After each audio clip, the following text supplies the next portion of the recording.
Hello, everyone, and welcome to the Lords of the Night. With me, as always, is the Lord of Pain, Ranting Monkey. Hello. And the Lord of Pennies, Satsu 2 cents. I'm here too. And I'm your host, Scribe, the Lord of Punishment. Hello, chat. Hello, everyone. Hope you are all having a good Tuesday. You all had a good Monday, and that you have a good week ahead of you. Before the stream began, thank you, Tall Person. Happy National Cherry Tart Day, everybody. What? Cherry tart? That's almost like cherry pie. We all know about cherry pie, don't we, Monkey? Indeed. She's my cherry pie. Anyway. Yes, hello, everyone. It's been a eventful day, I suppose, in the wonderful world, so to speak. We'll go over some specific stories here shortly, but before then, Satsu, how are you doing? Pretty good.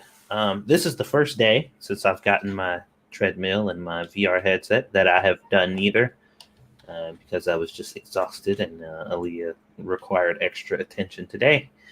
So I'm feeling kind of lazy, but it's been a good day. I got 2 videos. Well, I got one video out, another video done that'll be up tomorrow. So at least I was productive. Can you combine your VR with your treadmill and like hike the Appalachian Trail or something? You could, yeah. Okay. Probably wouldn't be the safest thing to ever do, but No. but you could do that, absolutely. All right. And Monkey, how are you? I'm good. Nothing really of note to report. How are you doing? Well, as I mentioned before the stream began, I had a late pepper jack, and being that I'm a lightweight, I'm a little tipsy right now.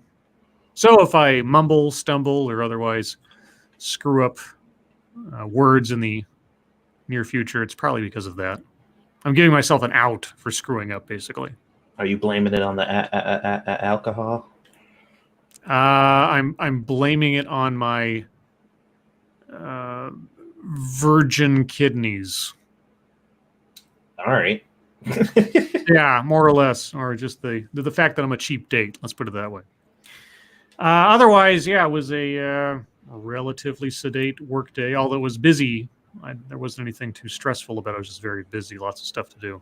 And then I went and had my first dentist appointment in the midst of the coronavirus outbreak, wherein I had to wait in the parking lot with a mask on and gloves on, as instructed. I had to answer several questions before I arrived about my recent health situation.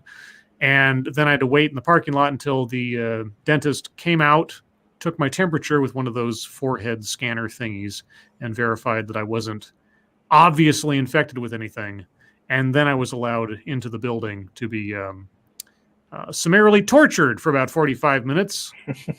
Man, that was painful. I don't know what that particular dentist was thinking, but holy cow, she basically dug under the gums with that sonic scraper deal, and wow. So, yeah.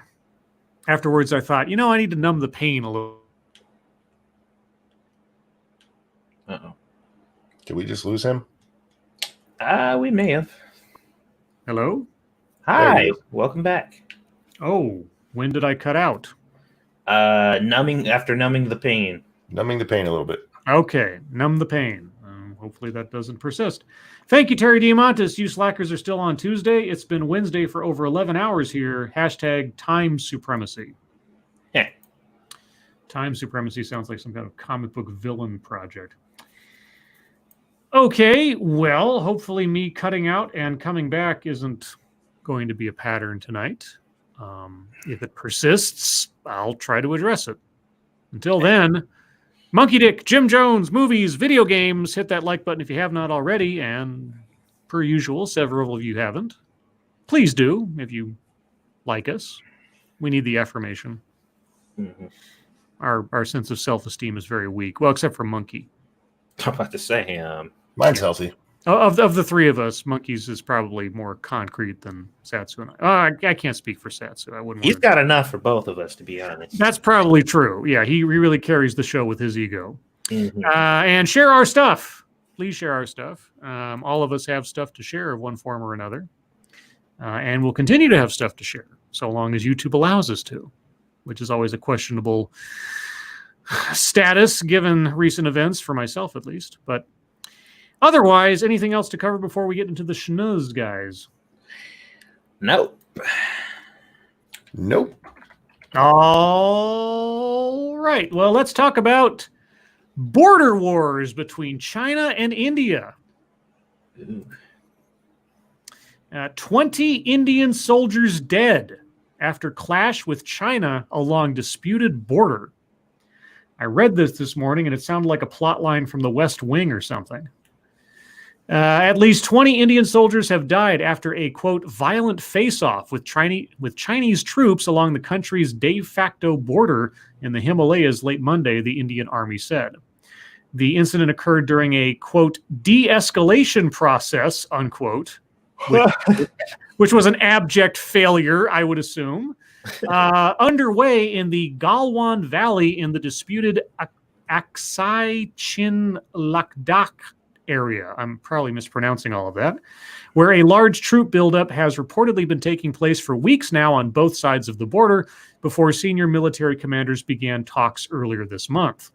The Indian Army had earlier said 3 soldiers had died, but added on Tuesday that a further 17 troops, quote, who were critically injured in the line of duty at the standoff location and exposed to sub-zero temperatures in the high-altitude terrain have succumbed to their injuries, unquote.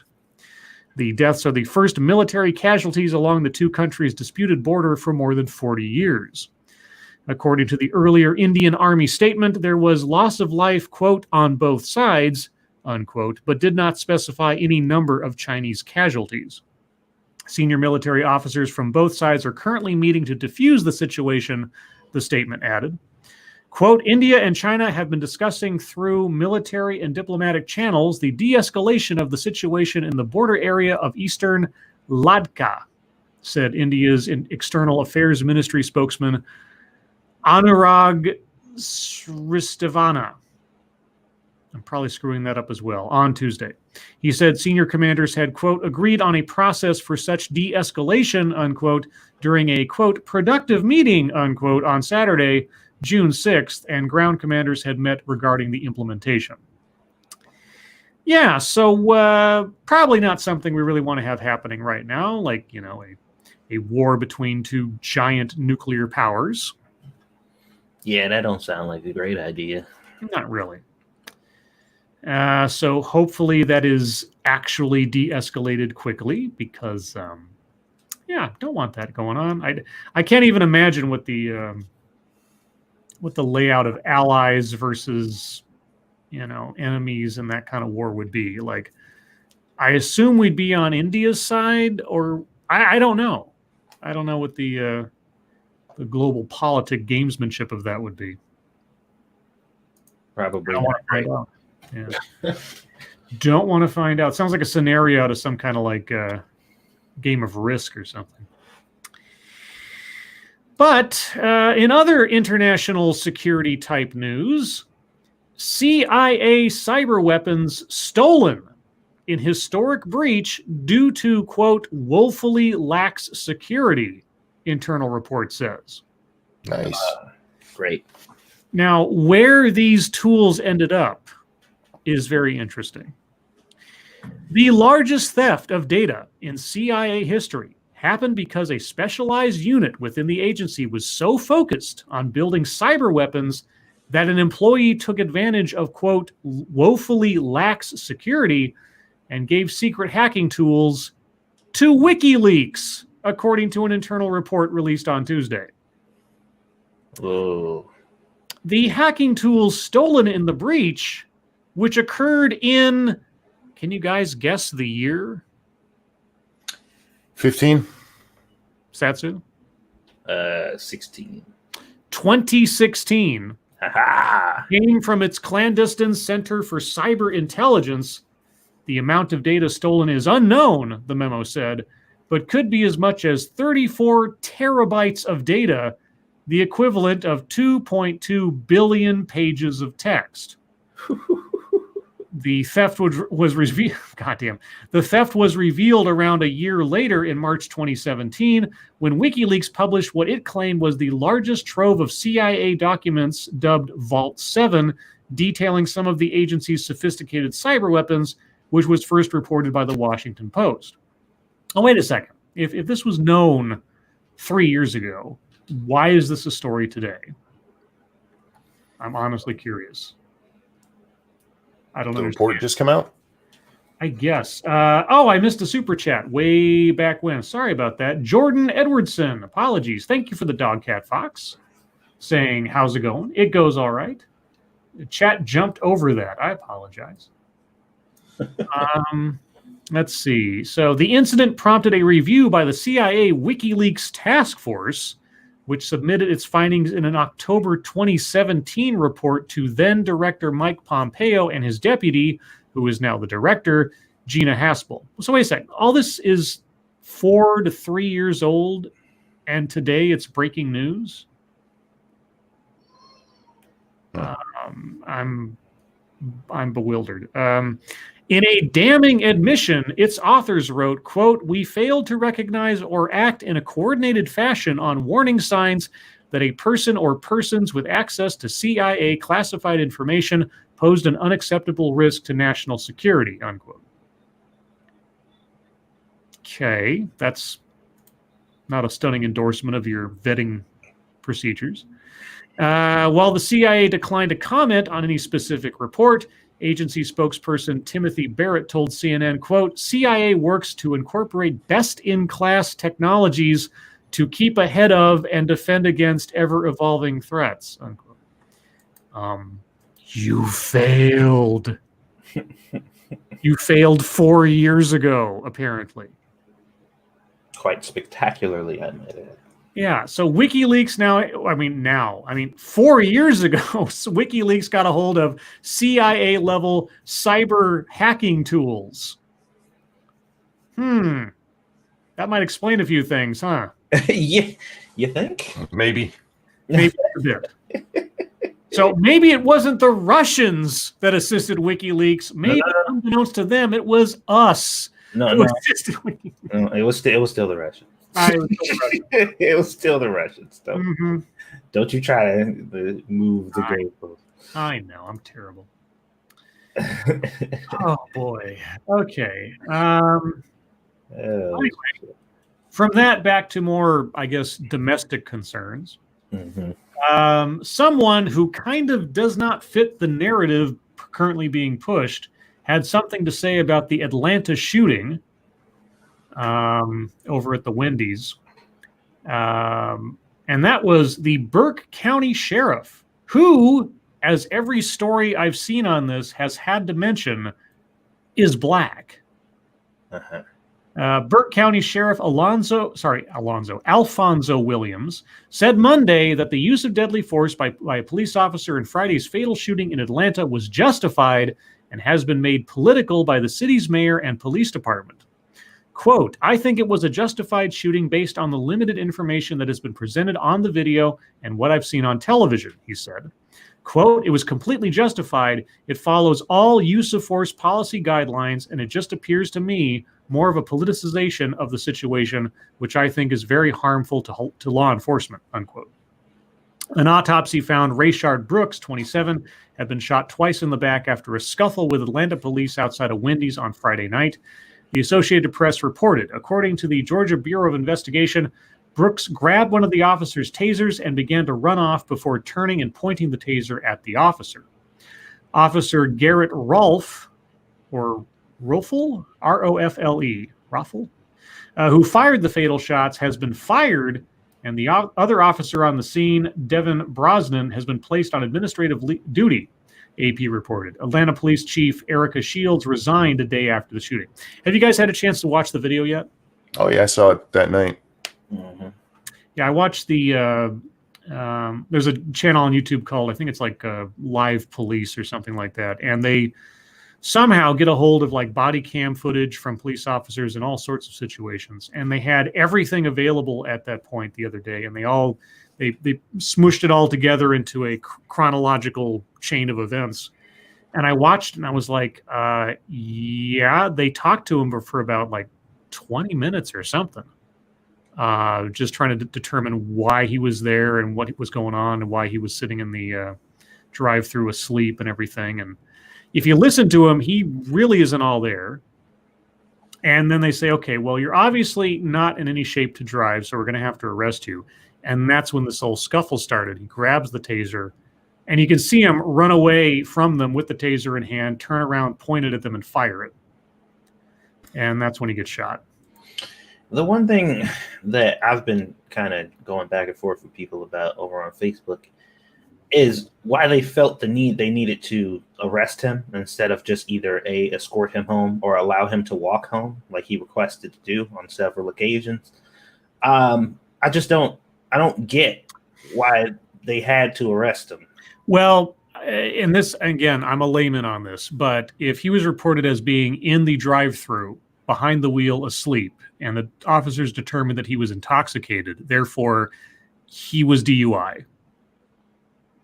And so at that point, they needed to detain him to determine, a whole bunch of other things. So all the information they had at that stage of the game said that he was driving under the influence, which is a crime. And so until they could suss out the rest of it, arresting him made sense. The fact that he was drunk and ended up there, like they had to assume that he had driven there drunk. Yes. Yeah, he was behind the wheel. He was observed in the drive-through. And then, of course, when they found him, he was in a parking spot. So presumably he had operated a motor vehicle while observably intoxicated to some degree. So that was probably why. Yeah. And as Jack said in chat, in some jurisdictions, if you get in your car and the keys are in the ignition, even if you never turn it on, that is still drunk driving. Right. Yeah. It just when I think about the situation though, as people who are at least supposed to attempt to preserve life in some fashion. I know it's not their job. A lot of people like to point that out. Like their job is to protect the law, not life. But it's just like the alternative would have been escorting him because he said, my sister lives right over there. I can walk home if you guys let me. I can just walk home. That would have been preferable to him dying, in my opinion. But then you have to have the police actually escort him to some door. Him going, my sister lives right over there. I can say that. And then when the police leave, turn around and jump back in my car. Right. Yeah. And if that happens, then the police are on the hook. Right. Yeah. And that's why I said the situation when I was talking to somebody, I'm like, it's not as black and white. You know what I mean? Like everybody, because people were giving these suggestions and I'm like, yeah, they could have done that. Sure. But like, the black and white of it is he was facing a simple DUI and decided to fight instead. Exactly. And that's where the main situation comes from, is the fact that he didn't have to fight with the police. He could have just complied and did what they told him to. Yeah. I mean, you watch them talk to him for an extended length of time, trying to determine like, what was he doing there? Where was this other person he was talking about? How did he get in the car? His answers didn't make any sense. If you just listen to him, just flatly, he wasn't making sense. What he was saying was all disjointed, and he obviously was impaired in some fashion. So they couldn't let him drive away. Right.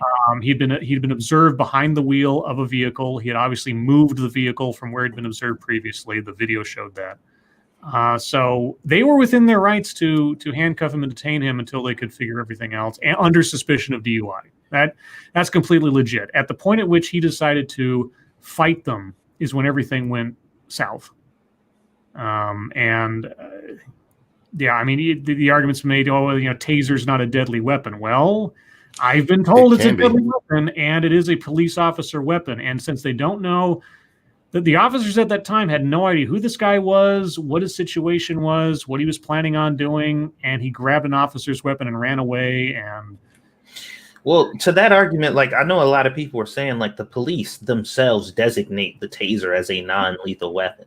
Like that's their designation of that item. So they're like, you can't pick and choose when it's lethal. It either is or it isn't. So that's been an argument that I've been hearing people saying. And like I said, like, I've been kind of, I'm not sure about this since the beginning. And everybody's like, coulda, woulda, shoulda, but well, the only point of ambiguity at this stage of the game, which is going to be obviously, litigated out, is everything up to the point of the officer pulling the trigger was reasonable insofar as the officer's actions, as far as I'm concerned. Everything that I saw in the video, I mean, detaining him was reasonable. They questioned him, they detained him, or tried to detain him, and then he fought him off, and then they tried to restrain him. But yeah, and there'll be an investigation into, was the shooting justified given the circumstances. I don't know all the laws or policies of Atlanta or Georgia, et cetera. So that's the one point of, like, I guess, gray area. But a lot of people who are in the profession I've read so far have said that given the circumstances, they were justified in using lethal force. Yeah, the chat's clarifying that it's classified as less lethal, not non-lethal. Right. Yeah, because it could conceivably kill you. It could cause a heart attack. We've seen people. Right. We've heard stories of people dying because of a taser being used on somebody who just happened to be predisposed to such disease. Thank you, Willett Forge. Fired officer needs to sue. Well, that all depends on how it all hashes out. Well, they didn't get fired. They no, right? One of them was fired. Oh, yeah, the police chief is the one who resigned. The officer who did the shooting was fired, and the other one's on administrative leave. Yes. Oh, I thought they said okay. All right. Yeah. The police chief, for reasons I'm still can't quite understand. The police chief herself decided to resign. But she doesn't have to answer questions this way.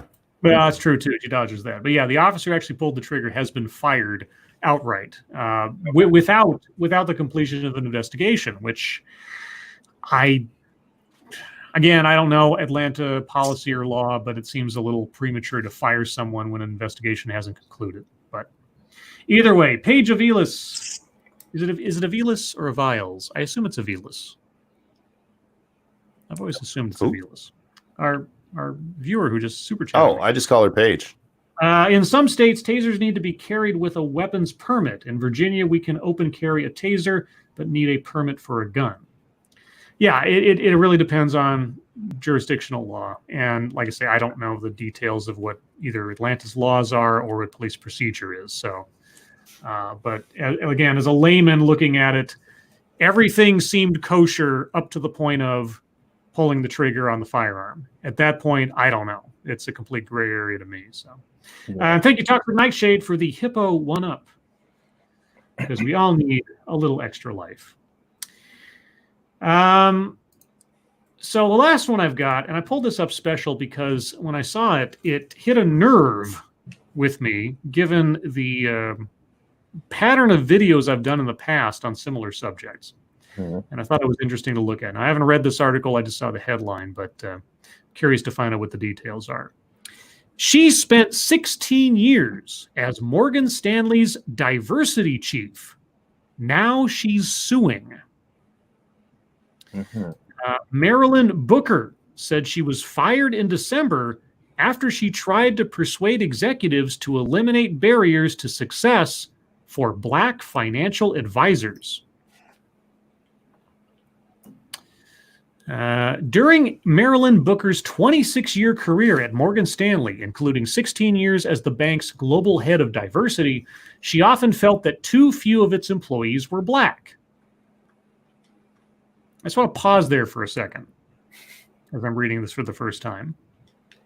And I want anyone who is thinking about it to consider equal employment opportunity laws real quick. Also, the Civil Rights Act of 1964, and so on. Thank you, Willett Forge. Police taser training includes getting tased. It's true. I've seen several videos of that happening and people falling over and screaming and that kind of stuff. It's kind of funny when it's not like a serious situation. She was still trying to rectify the situation right up until the morning in December when she was fired. Miss Booker, who is Black, is now suing Morgan Stanley and her former boss, Barry Krauk, K-R-O-U-K, Krauk, the chief administrative officer for the Wealth Management Division, for racial discrimination and retaliation. She believes she was fired because she pushed too hard to get senior executives in that division to embrace her plan to restructure a program for training Black financial advisors. She thought the restructuring would help more recruits succeed. So she proposed a system that discriminates against people based on race, and she's upset because they fired her for it? Now, Satsu. I'm That's what it sounds like, but I'm sure there's some nuance to it. All right, let's hear it. Racial discrimination suits against Wall Street banks are not new. Within the last 15 years, nearly every major bank has settled a class action for tens or even hundreds of millions of dollars. But Miss Booker is one of the highest profile black employees to pursue legal action against a bank in recent years. Miss Booker joined Morgan Stanley in 1994 to become the bank's first global head of diversity, a high-ranking job within the Human Resources Department. She was the public face of the bank's efforts to diversify, representing it at a hearing in Congress on diversity at big banks, that's the Pepperjack talking, and making TV appearances. In 2011, she moved to the firm's wealth management arm, where she started a group, Urban Markets, which sought to win more black money management clients and help black communities build wealth, a role she held until she was fired. At first, Miss Booker tried to handle her separation from the firm quietly. She continued to offer help and advice to black employees who reached out to her, but this month, as she watched the nationwide protests over police brutality and the widespread inequality that black Americans endure, she decided it was time to speak up. Her lawyers filed suit on Tuesday in federal court in Brooklyn. Quote, "My story is the same story as those of many black people on Wall Street," she said in an interview. Quote, "Our fate has been tied to the goodness of whatever white person is in charge. That is no way to have a career," unquote. So you didn't get your position in Morgan Stanley because of your merit then? Yeah. Okay. Mary Claire Delaney, a spokeswoman for Morgan Stanley, said the bank strongly rejected the allegations. Wait. Okay, I'm reading it as it's written. This isn't the Pepperjack talking. Said the bank strongly rejected the allegations would defend itself. You mean and would defend itself, maybe? Would defend itself, quote, "in the appropriate forum. We are steadfast in our commitment to improve the diversity of our employees and have made steady progress while recognizing that we have further progress to make," unquote, Ms. Delaney said. Quote, "We will continue to advance our high priority efforts to achieve a more diverse and inclusive firm," unquote. Ms. Booker said she also wanted to underscore the relatively small amount of money that the bank had earmarked for diversity programs.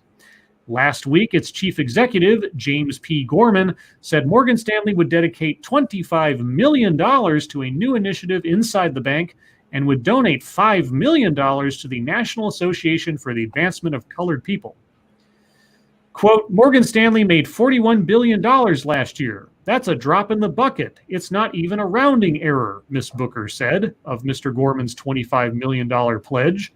Quote, "People have put these things in context.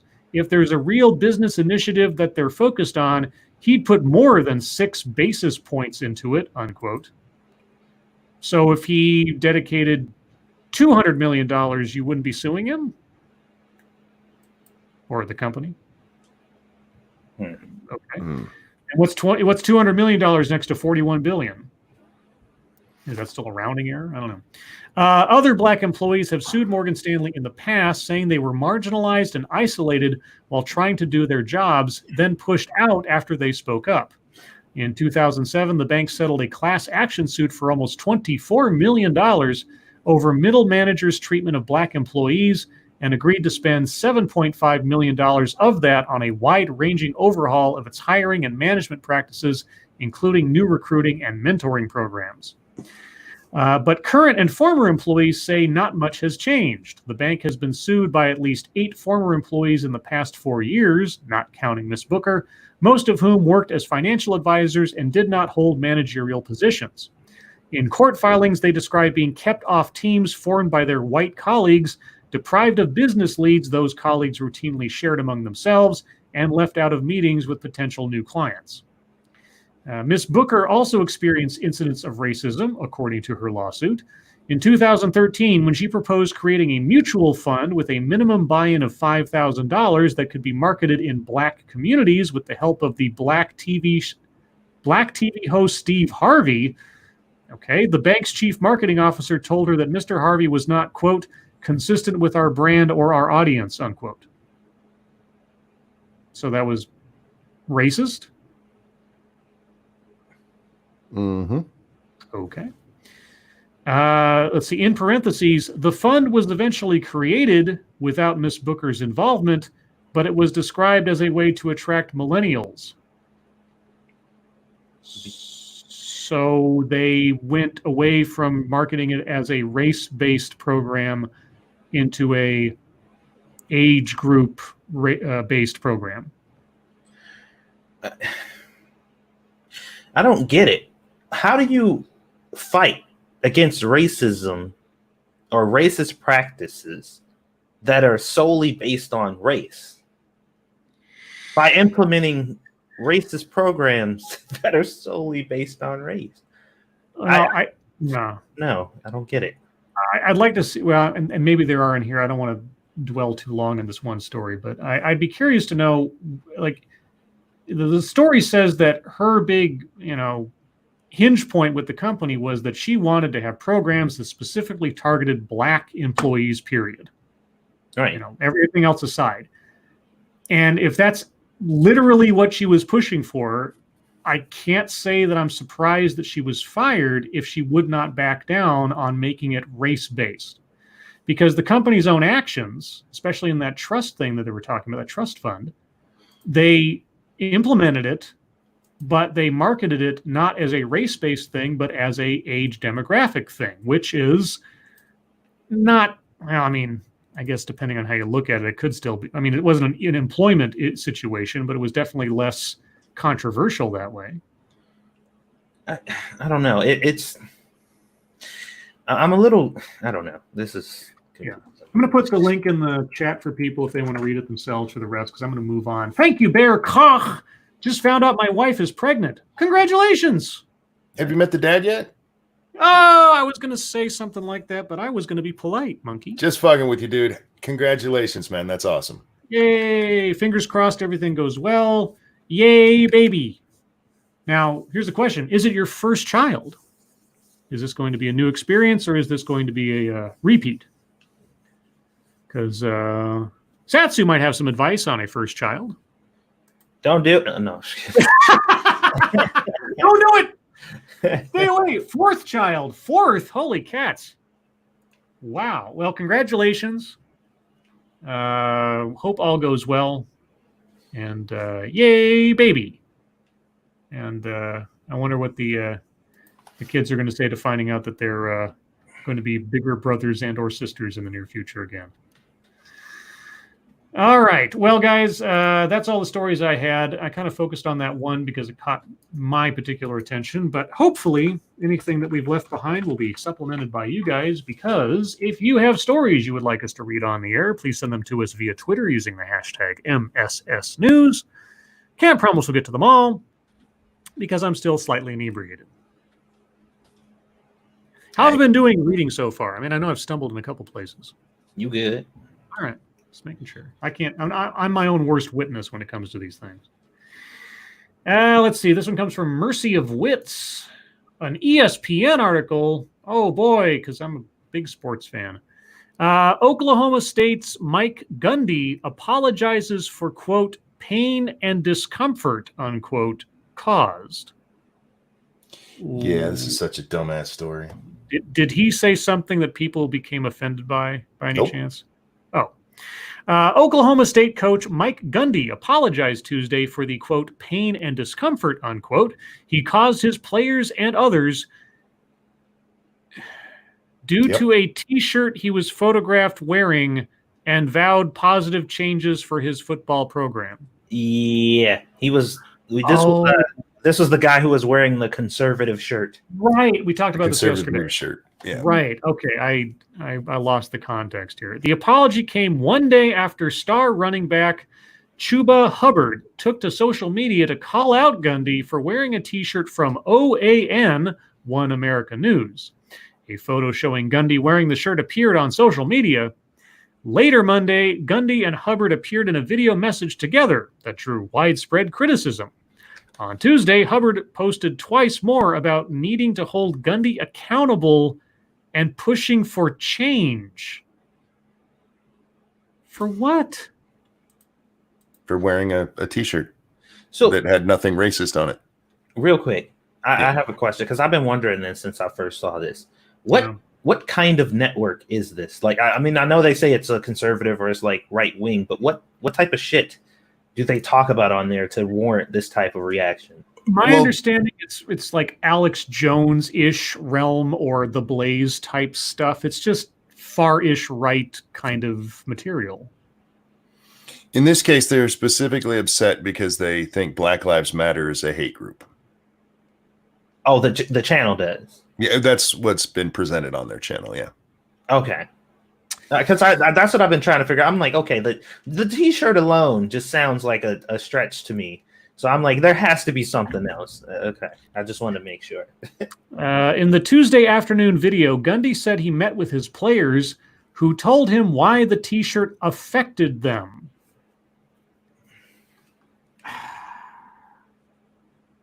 It's a T-shirt. I mean, are you guys really that thin-skinned? A T-shirt affected you. Well, they are depending on the conditions. If you're talking about how powerful melanin is and all that stuff, then no, they're super powerful and nothing can defeat them, and all that good stuff. But if it's time to be offended, then we are the weakest fucking species ever. Like, black people are just like the weakest individuals to ever grace the planet when it's time to be offended. So. One America News is a far-right news network that is often cited by President Donald Trump. The network, which has a fraction of the audience of Fox News, what does that have to do with anything, has tried to position itself as a place for pro-Trump audience, for a pro-Trump audience that believes other conservative news outlets have become too mainstream in their reporting. It recently criticized the Black Lives Matter movement. See. So it is a news outlet with a political leaning that is trying to compete in a media market. And a T-shirt has psychically damaged basketball players. Yeah, like I said before, like I did football players. My mistake. Sorry. I didn't understand why he was apologizing based on the shirt, because I just, conservative network, I'm just like, okay, they just talk about news that the right typically cares about. But yeah, if they criticize Black Lives Matter, then I understand the prostration now. So it makes sense. Quote, I had a great meeting with our team today. Our players expressed their feelings as individuals and as a team. And as team members, Gundy said, quote, they helped me see through their eyes how the T-shirt affected their hearts. That's a powerful fucking T-shirt. Holy fuck. Man, was that made of like radioactive kryptonite or something? What did he do with it? Racially activated kryptonite. Oh, there you go. Once I learned how that network felt about Black Lives Matter, I was disgusted and knew it was completely unacceptable to me. I want to apologize to all members of our team, former players, and their families for the pain and discomfort that has been caused over the last 2 days. Black Lives Matters to me. Our players matter to me. These meetings with our team have been eye-opening and will result in positive changes for Oklahoma State football. I sincerely hope the Oklahoma State family near and far will accept my humble apology as we move forward, because I am a middle-aged man with no other employable skills than teaching football. Oh, I added that last part, sorry. Dude, you said that, and normally I catch on to when you added something, but I was in the mindset like he definitely probably said that. I wasn't even going to challenge it, dude. I was kind of like, yeah, he probably said that shit. No, I always want to be fair and accurate in my reporting, unlike CNN or many other places. But yeah, when I sense a little bit of bullshit in apologetic platitudes, I tend to go my own way, at least for a moment, before I correct myself. Well, here, personally, if he didn't know like what their views were, as far as Black Lives Matter is concerned, and he is a supporter of the group. Finding out and him changing his mind, I don't have a particular problem with that. It's the prostration and the way that he apologized. Like, I'm so sorry about how I damaged you people. It's like, you lost me there. People are entitled to change their mind. That's fine. You find out more information about something or somebody represents something that you didn't previously know. Okay, then fine. You don't support them anymore. But the fucking theatrics, man, I just can't deal with it. Well, sure. I mean, in that sense, I don't have a disagreement if that's actually true. But that doesn't bother me so much as people like, I was harmed by this. Exactly. It's like, and just the groveling thereafter, like, please don't fire me. I swear I'm not a racist. Thank you, Attack Alpaca. Let me translate that for you. Quote, whatever I need to say and feel to not get fired, unquote. Yeah, again, Satsu may be correct. Maybe the guy is legitimately like, oh, I didn't know that news outlet had said those things, and I don't agree with them. And so, that wasn't my intention. Okay, fine. But the fervence with which he apologized under the circumstances of quote unquote people being harmed by this is just, oh my God, it's just sad. It is indeed. Moving on, this one comes from Frosted Glass. And it's from Slate.com. Oh, I feel so fancy. One shot during confrontation between armed militia group and protesters removing Albuquerque statue. Now, this was the big video today. Now, I only saw one video. I hear that there's videos from other angles. But what I saw was a guy running away from people chasing him and trying to hit him, and then him pulling out a gun and shooting somebody. They did hit him. At least 3 of them had caught up to him by the time he pulls out that gun. All right. Now, before I read this story, my understanding is the guy who had the gun was effectively a counter-protester against those who were trying to tear down or deface the statue. Yes. Okay. And the other thing was that the accusation was he had been assaulting people before he was chased and the gun was produced. There are 2 videos that show him, I'm using air quotes, assaulting people. Okay. In one of them, he's up by the statue and this woman pushes into him and he pushes her back. And then there's another one where he's climbing up by the statue and there's this woman beside him and she pushes into him and he pushes her back. No, like shoving, just get back. And then there's another one where the second video, he's trying to get around this woman who keeps pushing her body into him. Yeah, she's like got her arms out like in a T pose and she's like backing into him to stop him from moving and he just throws her the fuck out of the way. Grabs her by the arm and throws her out of the way, and that's what led to everybody chasing him. Okay. Yeah, because I saw the one video that I think had been cropped to just show the part where he's running away and attacked, but I didn't see and I only read about the stuff that occurred prior to that. So anyway, on to the story itself.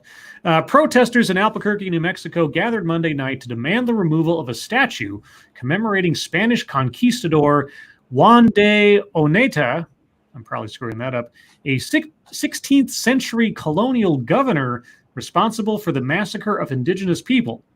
After a series of speeches and a prayer, the demonstrators began forcibly taking down the statue when they were confronted by heavily armed counter-protesters, self-styled protectors of the statue. Video taken at the scene showed the far-right counter-protesters, resembling troops outfitted in camouflage fatigues and carrying semi-automatic weapons, intervening to stop protesters from removing the statue. Can anybody hear the bias? Can you feel the bias in this article? It's Slate.com. It is quite thick.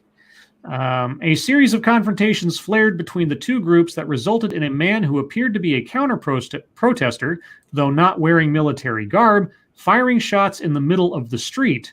One protester was shot in the melee and is critical, but I think is in critical but stable condition. They left out the part where the guy was being chased and attacked. The armed counter-protesters identified themselves as the New Mexico Civil Guard, a vigilante militia that has cut an interesting presence at Black Lives Matter demonstrations in the past. Well, isn't vigilante militia kind of what's being pushed in replacement of police by the other side of the equation? Hey. Oh, sorry. Stick to the alternate facts, damn it. I apologize. The evening started peacefully as protesters gathered outside the Albuquerque Museum where the statue was located. In addition to the militia members, there were also counter-protesters toting All Lives Matter signs, according to the Washington Post. When protesters attempted to remove the statue, armed members of the militia group forcibly intervened. And that is the end of the article.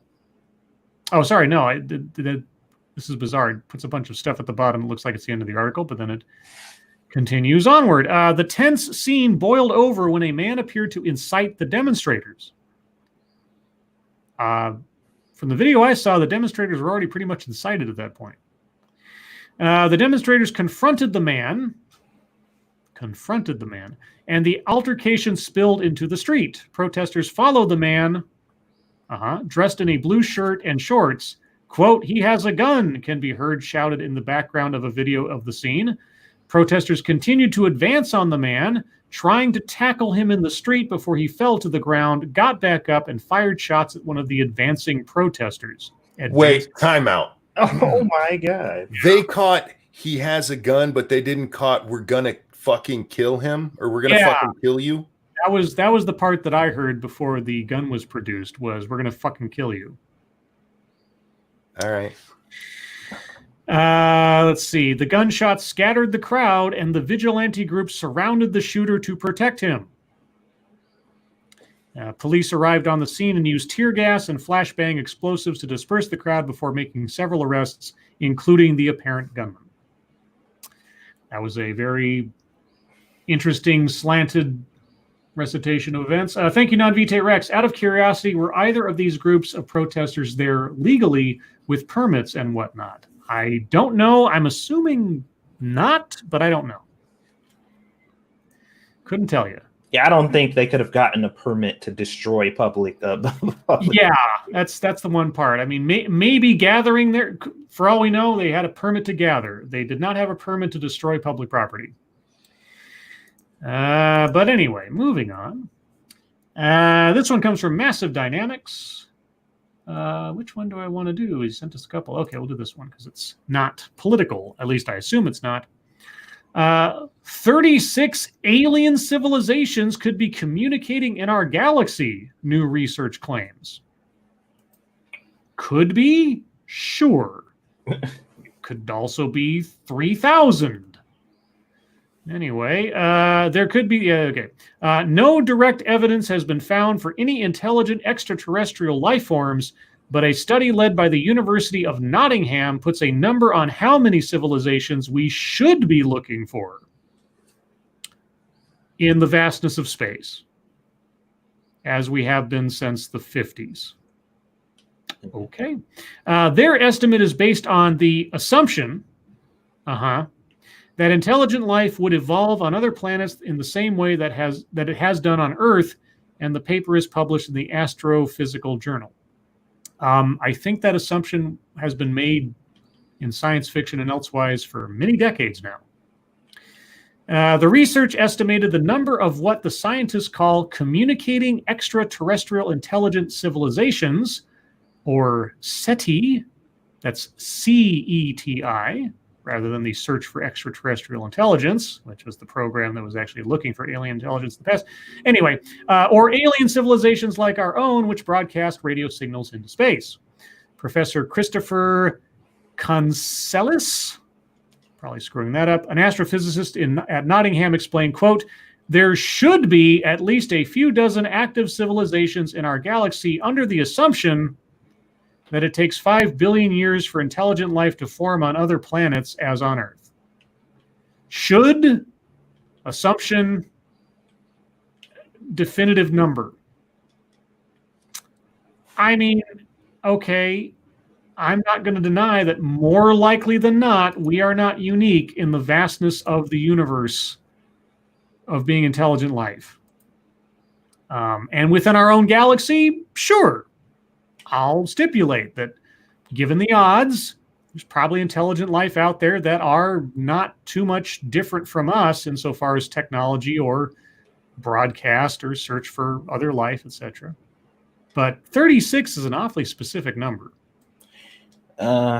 Maybe they did it based on the number of planets that have reached that threshold. Yeah, I'm sure there's some logic behind it, but a study that says it, or any number of Arthur C. Clarke stories I've read in the past say the same thing. Okay, whatever. Let's see. We already did a Frosted Glass story, so even though I'm tempted to do another one, I'm gonna move on. This one comes from Chicago Mike. Indiana woman charged after attempting to neuter her dog by herself. Oof. Okay. A 62-year-old woman is facing a felony count of animal cruelty after she tried to neuter her dog.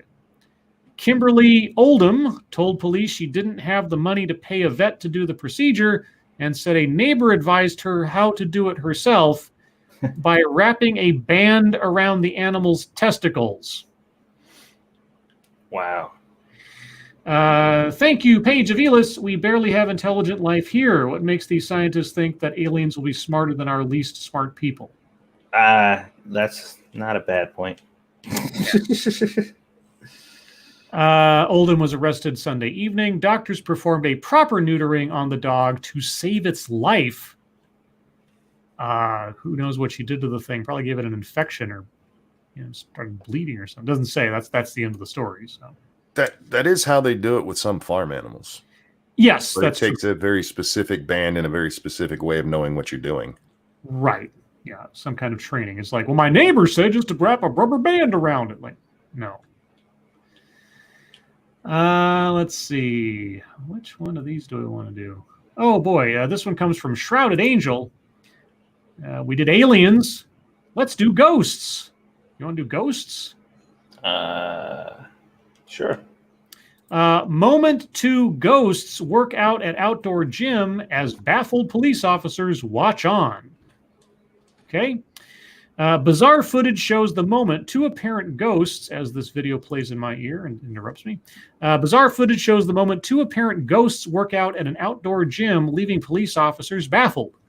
In the video, 3 officers stand around 2 pieces of gym equipment, which suddenly start operating on their own. I'm sure this wasn't any kind of hoax. Amazed by what he is watching, one of the officers starts filming the equipment moving unaided. The video was filmed in Kanshuram Park in the city of Jhansi in the northern India state of Uttar Pradesh during nighttime. Police spokesperson Rahul Srivastav shared the spooky clip, which has been viewed 185,000 times on Twitter. He added the caption, quote, "fitness freak ghost," unquote. While most saw the funny side to the video, some on social media claimed it was real and that the gym was being controlled by supernatural forces. I'll put the link in the chat if you would like to watch the video for yourself. It looks like it's staged, but that's just me. No, maybe not just me, but it's me. Let's see. And one more before we wrap up. You see it? No, I was laughing at Gulf City in the chat. What did Gulf City say? Hashtag me boo. Me boo. Let's see. And lastly, this one comes from Emperor W.R. Costin with a picture that looks like somebody who might be an emperor. Kitchener name change debate being revisited. Kitchener? Oh, this is Canadian. Okay. Yeah. Should the name of the city of Kitchener be changed? Let me guess. Was Kitchener a slave owner or some kind of racist in distant history? The debate is being revisited following a Facebook post by Jenna Thomas of Kitchener, who says she feels a lot of people aren't aware of the history behind the name. You know, this is a point that don't get brought up enough. If people aren't aware of it and nobody knows, and you have to run around with a megaphone and inform everyone what this thing is, then what harm is it causing? Well, you see, Satsu, unfortunately, the subliminal nature of unknown history is what poisons minds into thinking that there's something normal about racist figures of history being a part of the landscape. Do you understand now?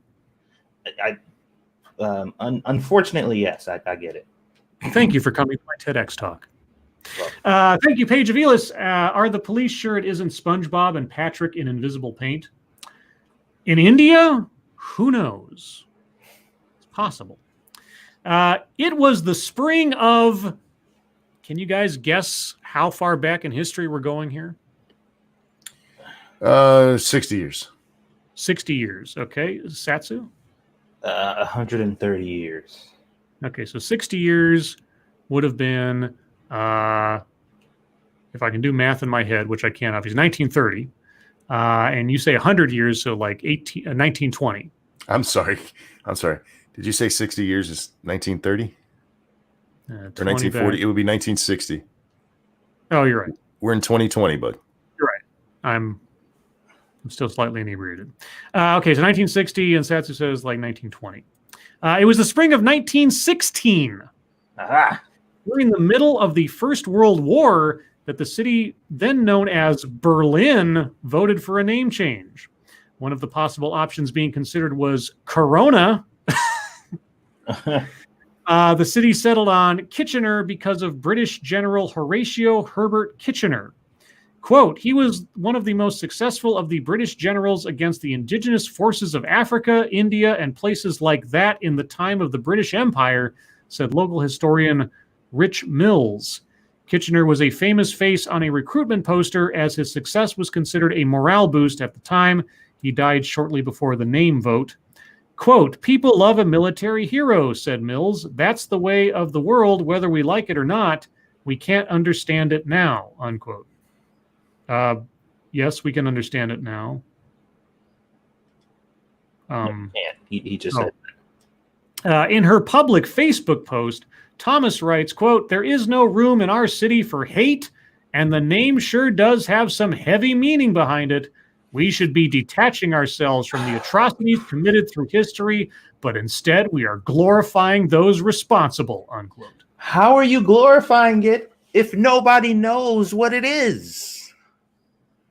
I mean, fuck it.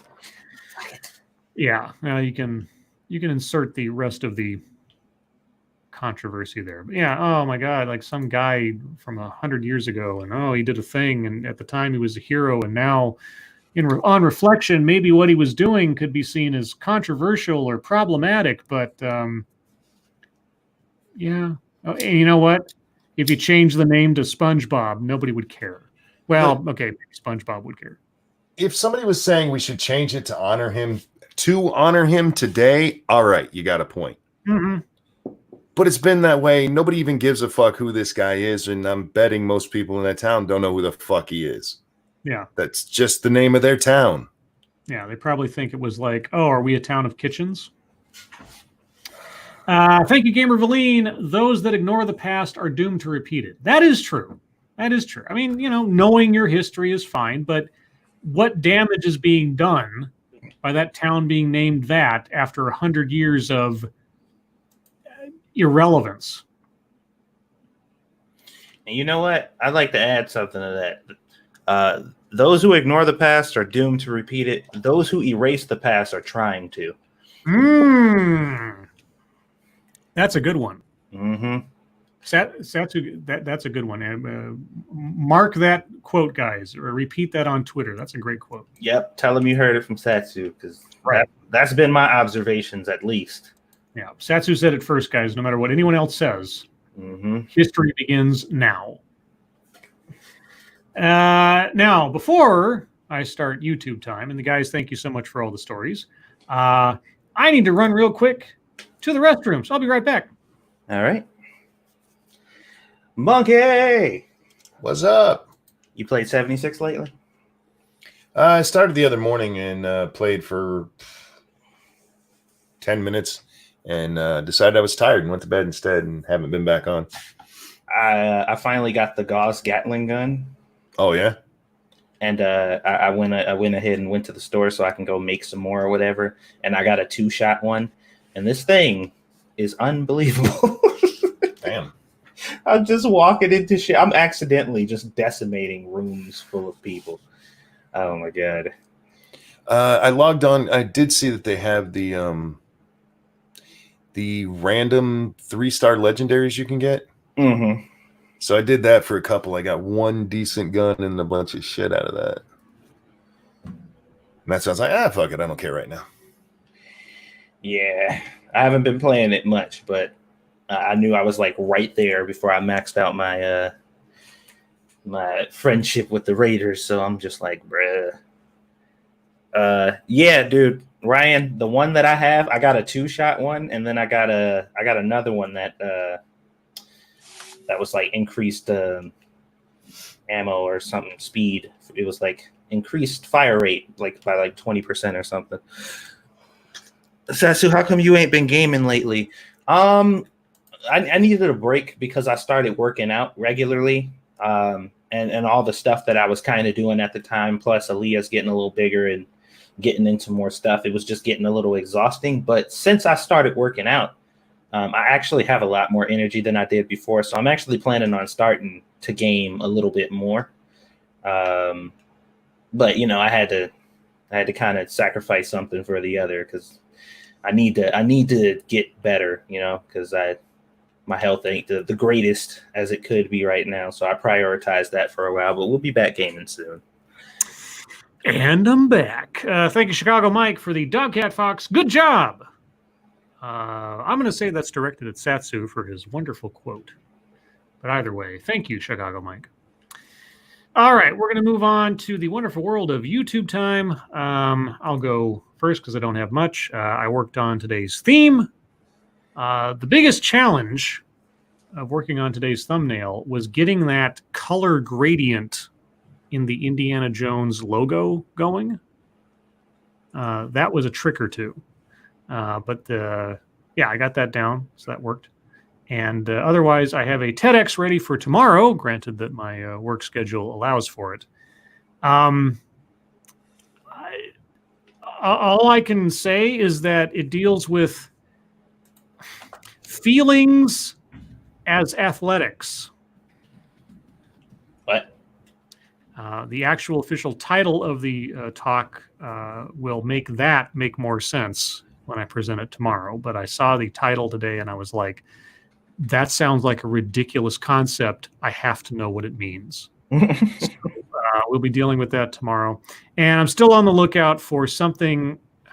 I mean, since I don't watch these things before I actually broadcast them, I have to only make assumptions. But I'm on the lookout for something more intellectual / academic on the subject of police reform to do at a future date for a TEDx, but we'll see. Otherwise, that's all I've got. Satsu, what have you been up to? I uploaded my first video in regards to the Oculus Quest today of me showcasing one of my favorite games that I like to play to help me work out, which is called Pistol Whip.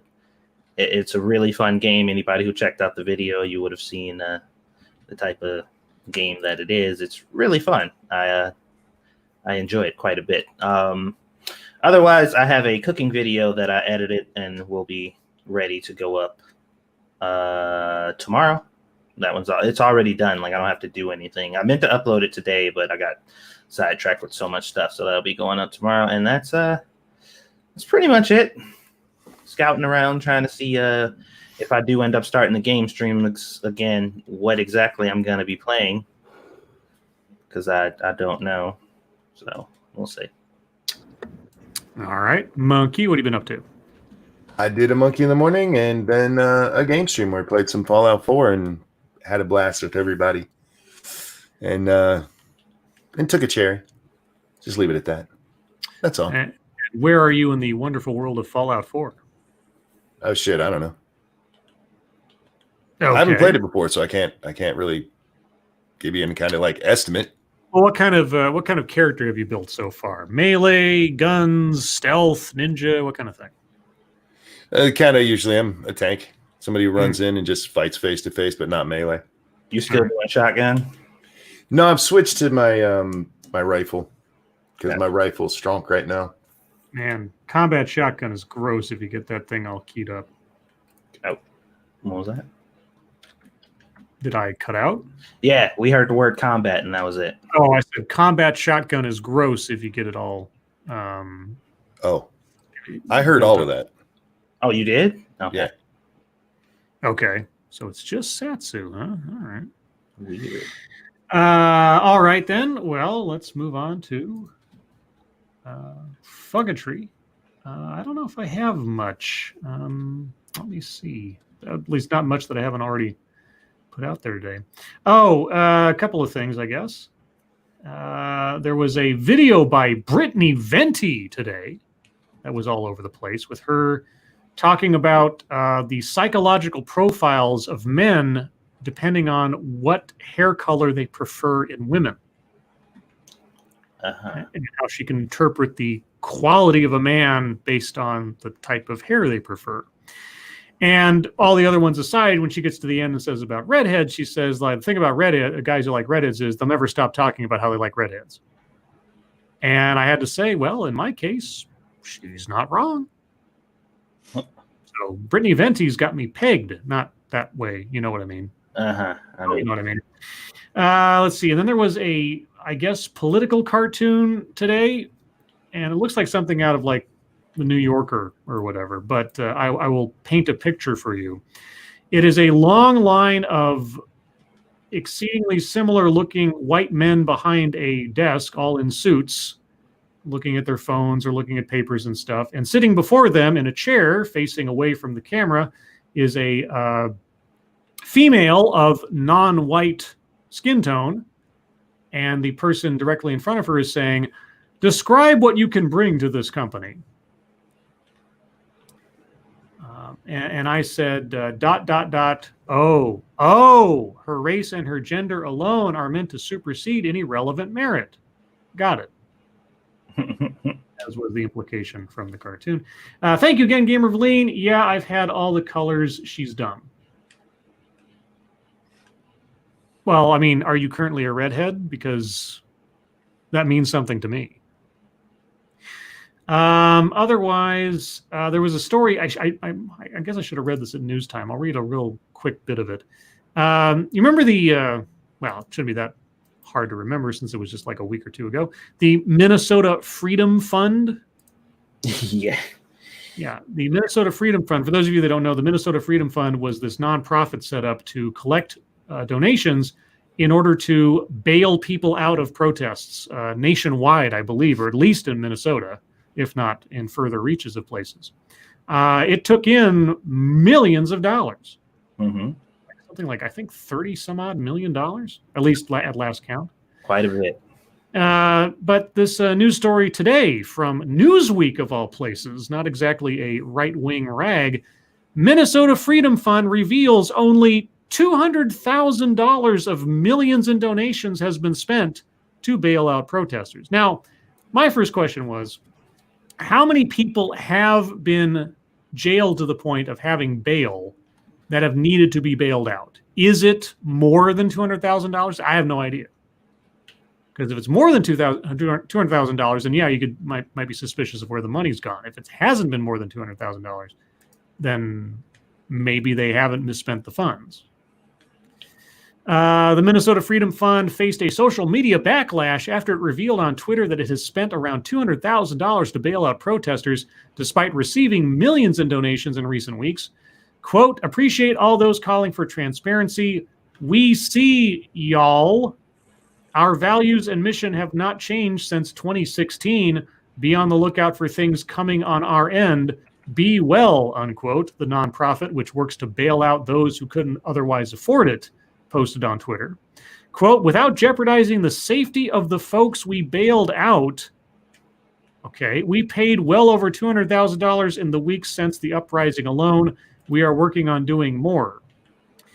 The tweet sparked an outcry with critics calling out MFF for not using more of the funds to bail out protesters who were arrested during demonstrations sparked by the death of George Floyd in Minneapolis police custody on May 25th.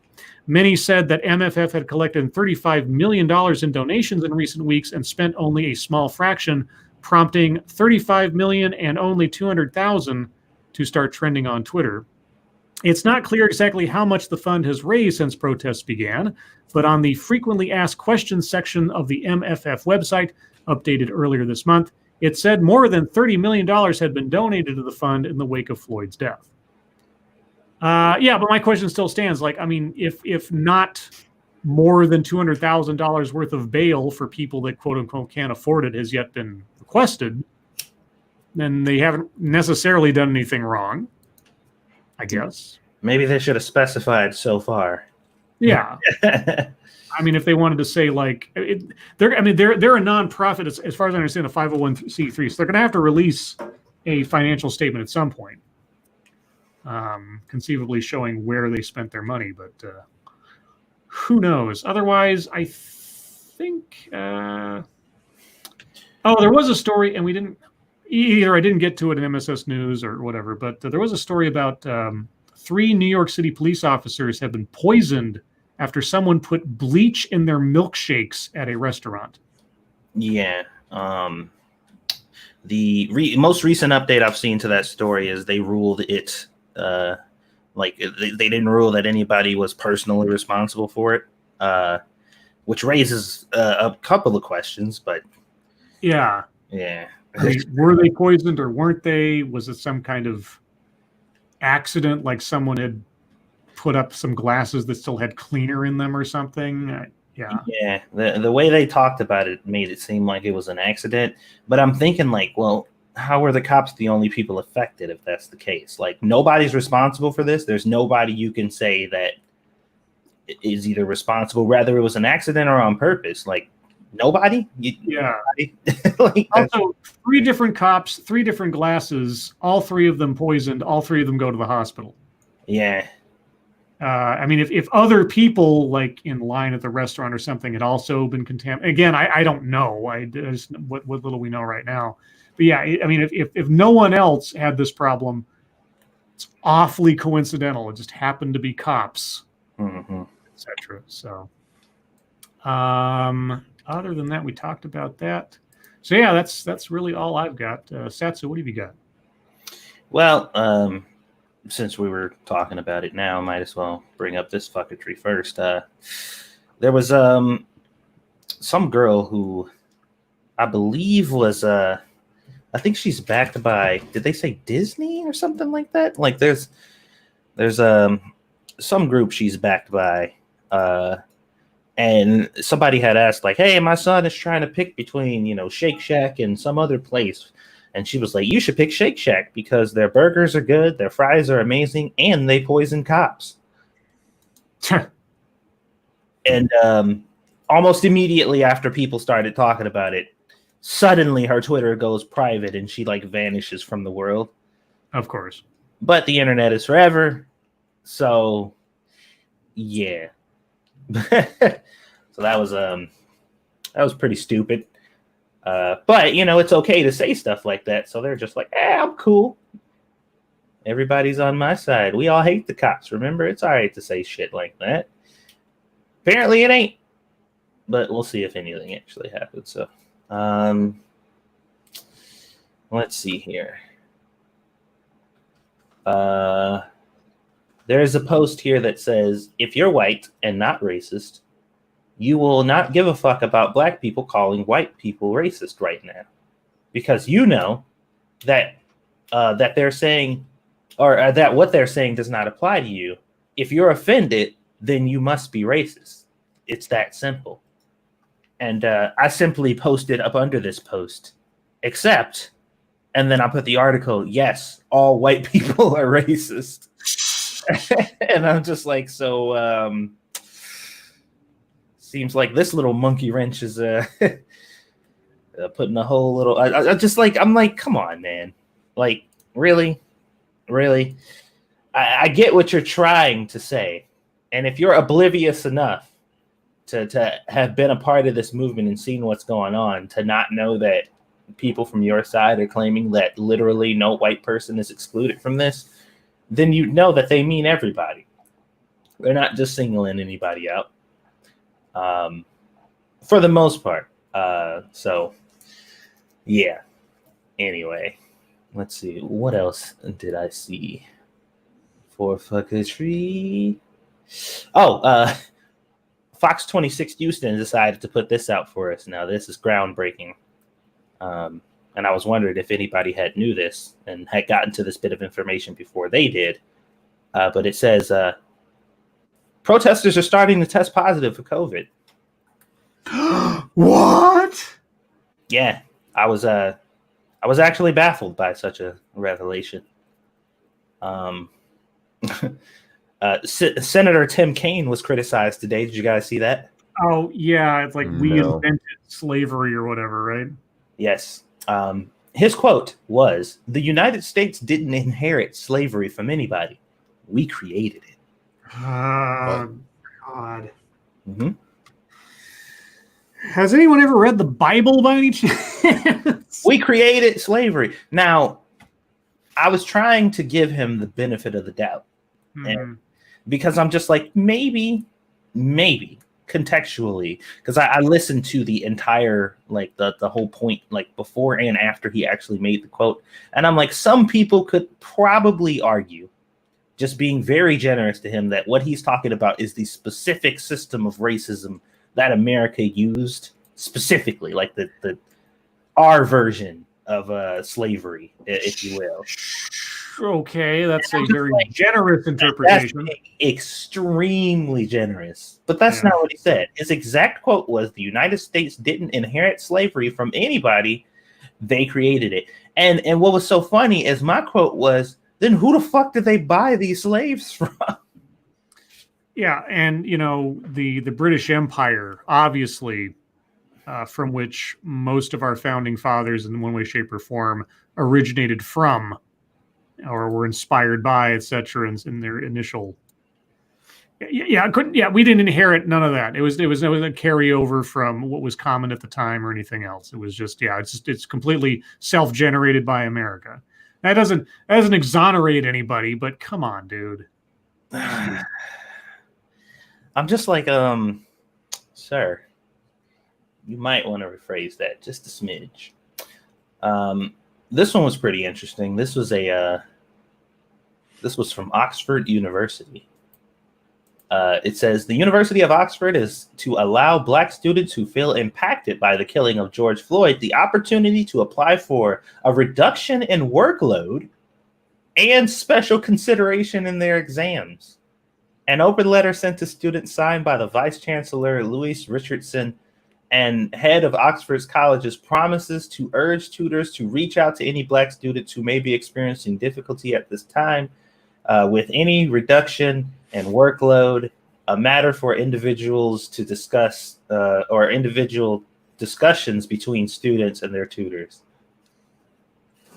And I'm just like, dude, being Black is literally a disability to these people at this point. Oh yeah, that's what I get. That's what I get all the time from people talking about how there's an inherent flaw that people and anyone who's not white needs help and assistance because they're inherently disadvantaged, etc., etc. Look upon anyone who's not white with pity. They need help. Yeah, I'm just like, just give them fucking degrees. Like, fuck it. Like, don't even require them to finish school. Just hand them a degree and say, here you go. Go off into the world. Jesus fuck. Let's see here. Oh, this one was a doozy. Somebody says, do you realize that doxing is a crime? And the dude said, please show me the law. So somebody tagged the law, and his comment was, I'm not reading that. I saw that. That was hilarious. And I'm just like, this is the most 2020 Who shit said I've that? ever seen. It was an exchange on Twitter. Oh. Yeah. He said, please show me the law. And then he tagged the law, and the dude said, I'm not reading it. Yeah. It's like, okay. It reminds me of like a sovereign citizen video where like somebody's pulled over and it's like, yeah, you're driving without a license. Well, where's the law that says I have to have a license? Well, the law is this. Like, I don't believe in your laws. I didn't realize how much fucketry I had today. Here's one. Using big words is another form of white supremacy. Oh, shit. I'm dead meat now. Blacks who live in urban areas do not have the same access to education as whites. This makes them less smart. If you feel the need to communicate like you are a thesaurus, you are probably also a white supremacist. Makes them less smart. It makes them less smart.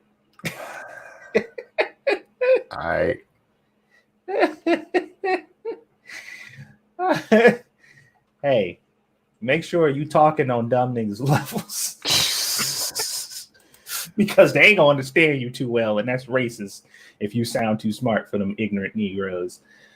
I'm just like, man, at this point, like, are there any questions as to what the fuck is actually going on here? Do we still need to explain this any further? And one last thing. This is the last one. Did you guys see the video of the dude? I think this was over in England or the UK, where the dude carried out the far right person who was getting beat up because he said he feared for his life.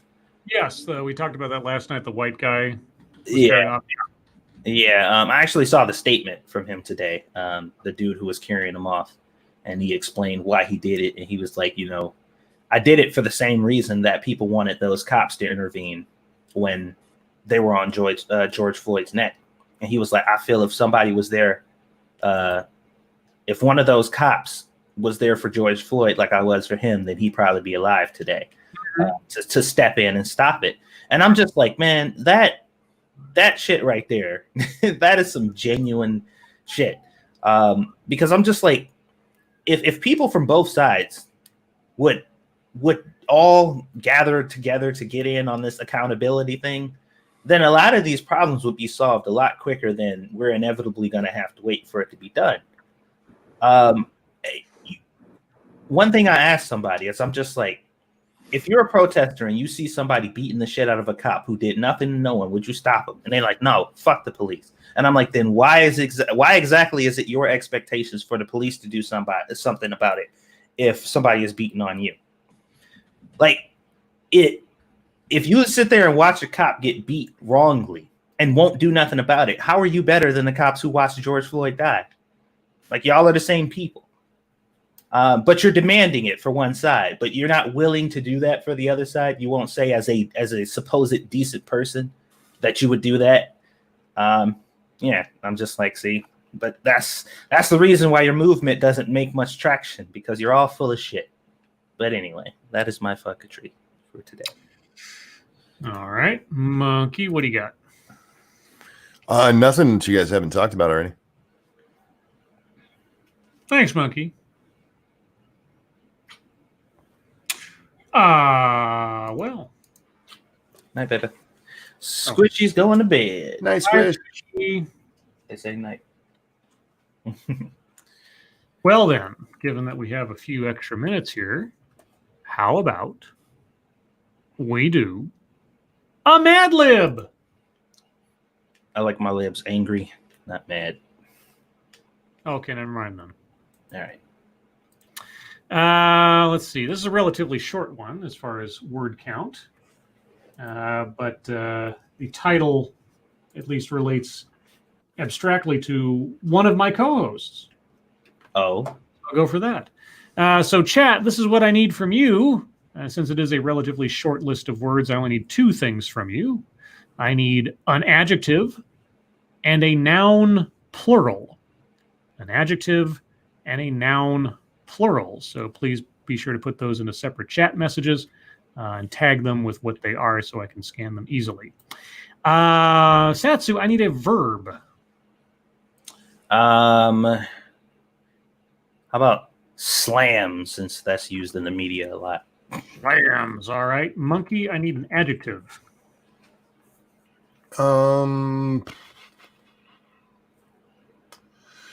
Crisp. Crisp. Okay. Satsu, I need a noun plural.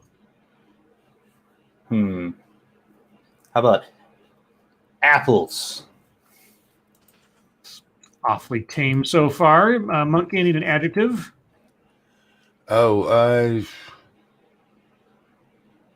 Worn.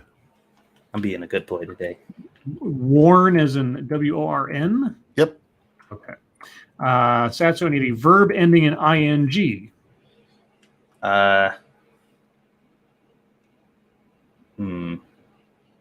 Scraping.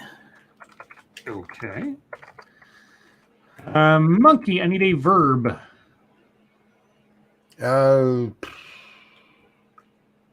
Evade. Ooh. Satsu, I need a number. How about 36 million? Okay. Monkey, I need an adjective.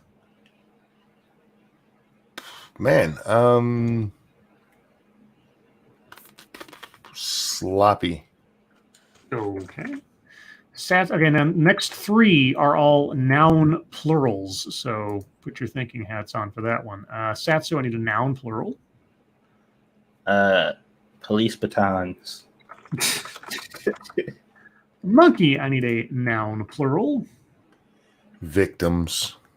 Ew. And Satsu, I need a noun plural.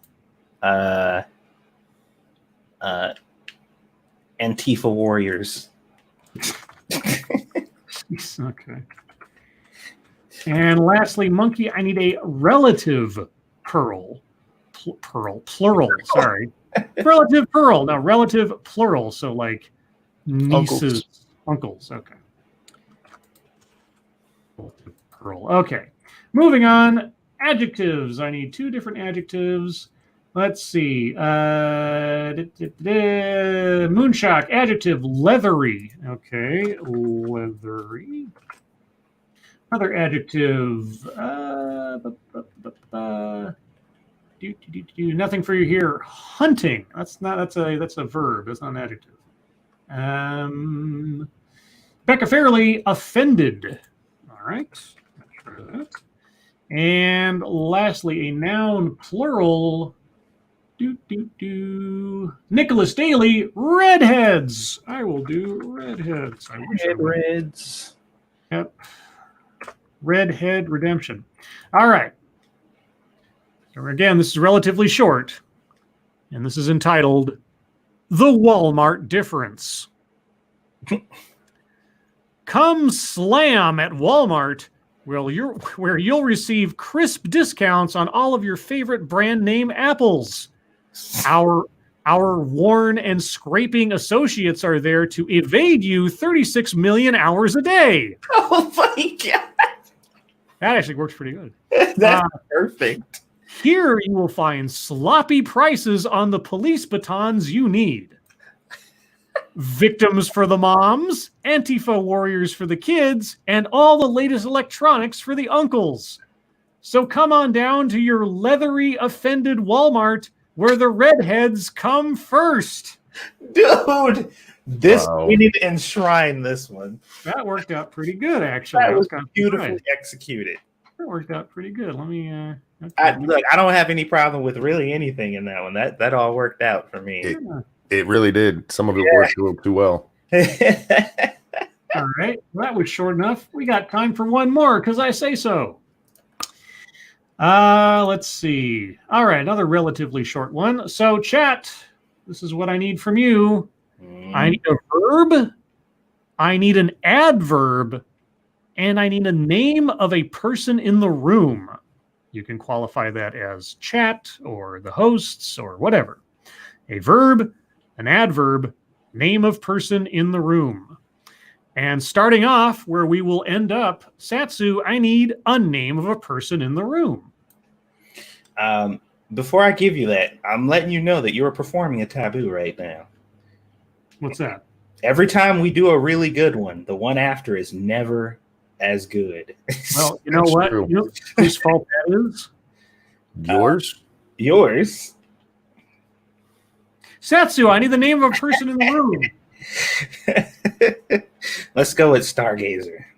Stargazer. All right. Monkey, I need a noun. Whore. Oh, no. After Stargazer? How dare you? Satsu, I need a superlative ending in EST. God damn, when's the last time we got a superlative? Like greatest, or that kind of thing. Something ist.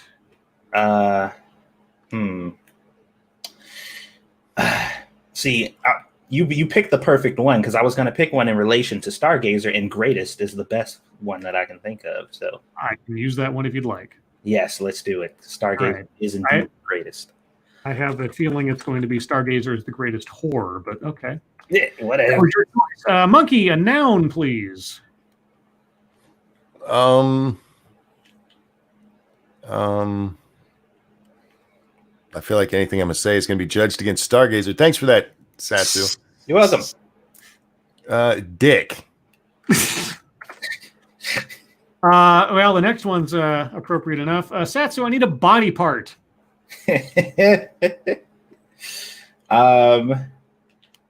Let's go with weenus. Monkey, I need a verb ending in ing.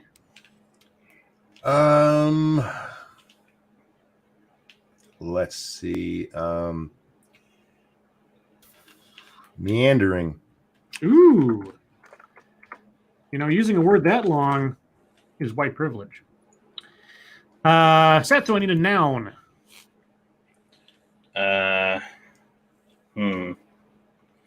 How about a donation? Oh, okay. Donation. Monkey, I need a verb. Eat. Satsu, I need an event. An event? Event. How about chicken and waffle day?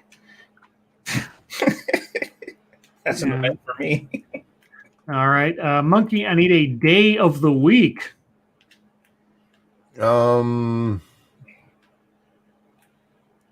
Sunday. We'll just go with Sunday. We'll make it easy. Chicken and waffle Sunday. Yeah. Satsu, I need a verb.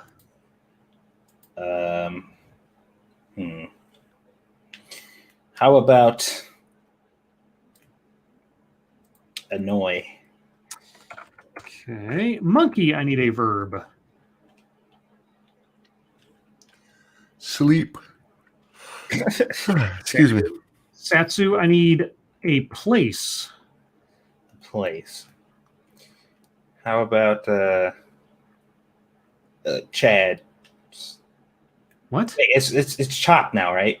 Chop, oh, yeah. Okay. All right, chop. All right. And lastly, Monkey, I need a time span.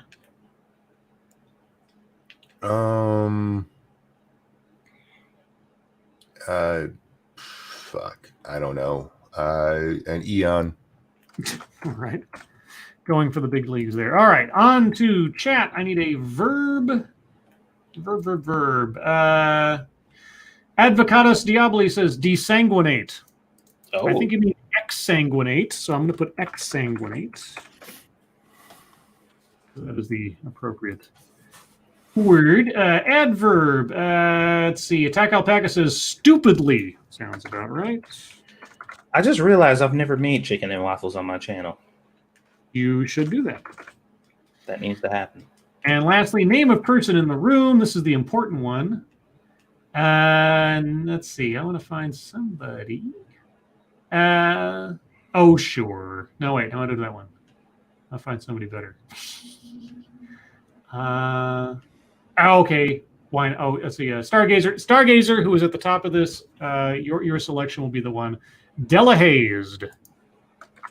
Seems poetic there to use Stargazer suggestion. All right, so here we go, guys. This one is called Love Letter Number 3.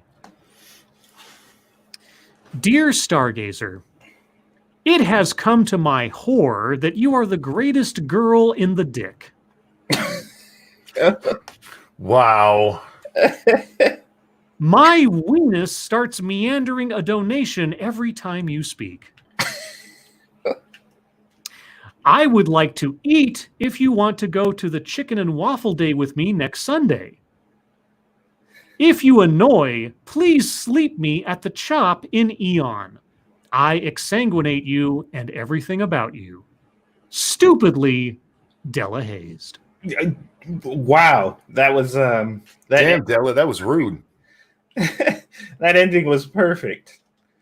Stupidly. Stupidly, yes, because it sounded like somebody hit you in the head with a sledgehammer before you went to go make that proposal. Sounds like there should be a coded response. Right. It's part of the French Revolution or something.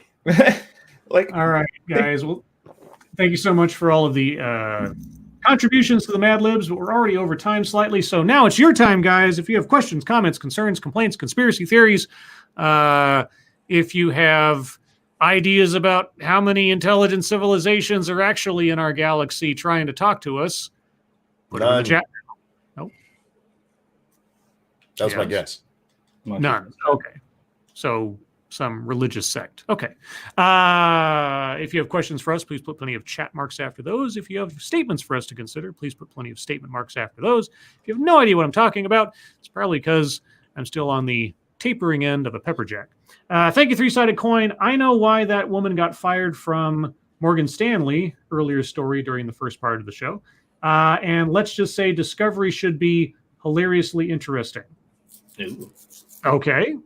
Well, Three-Sided Coin has some insider information, apparently. Oh. So I'm curious to find out. Hopefully that story will be updated as time goes on. Oh. Yes. So I just saw Attack Alpaca's question. Sorry.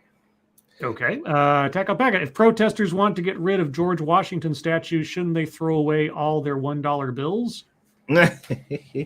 Yes. Yeah. Throw them at strippers or a monkey, whichever comes first. Motto Winter. Oh, lords, would you rather mate with a Gungan or a Krogan?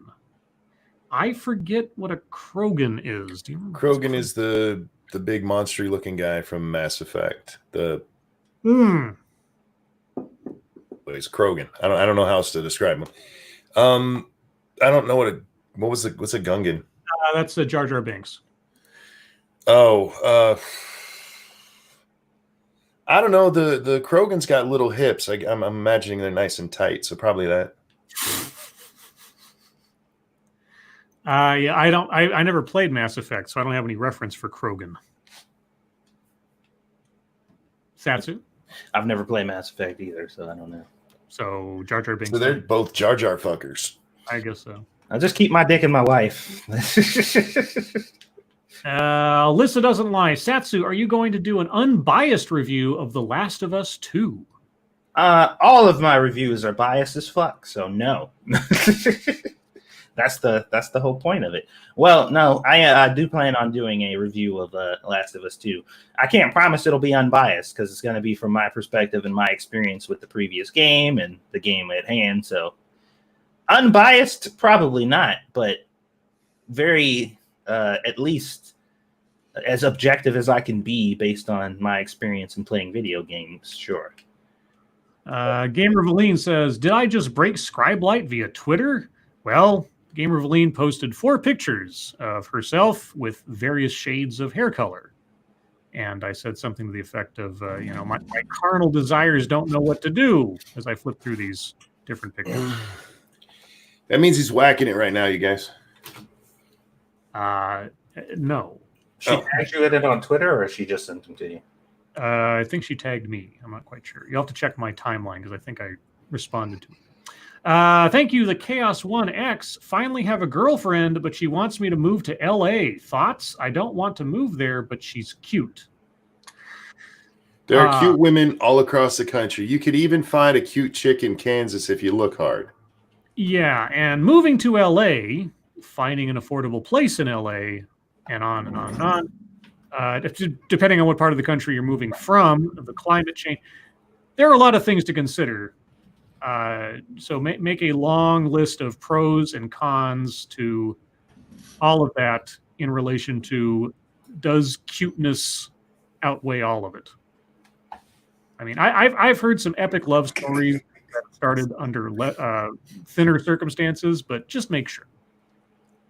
What are you laughing about? And nuts in chat there.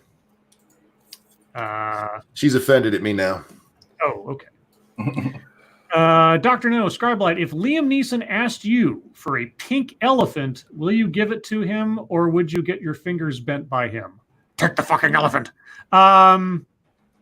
If he asked me for a pink elephant, or is he trying to give me a pink elephant? Because if he's trying to give me the pink elephant, I'll sure as fuck take it and not question it, because I do not need Peyton Westlake going all Darkman on me.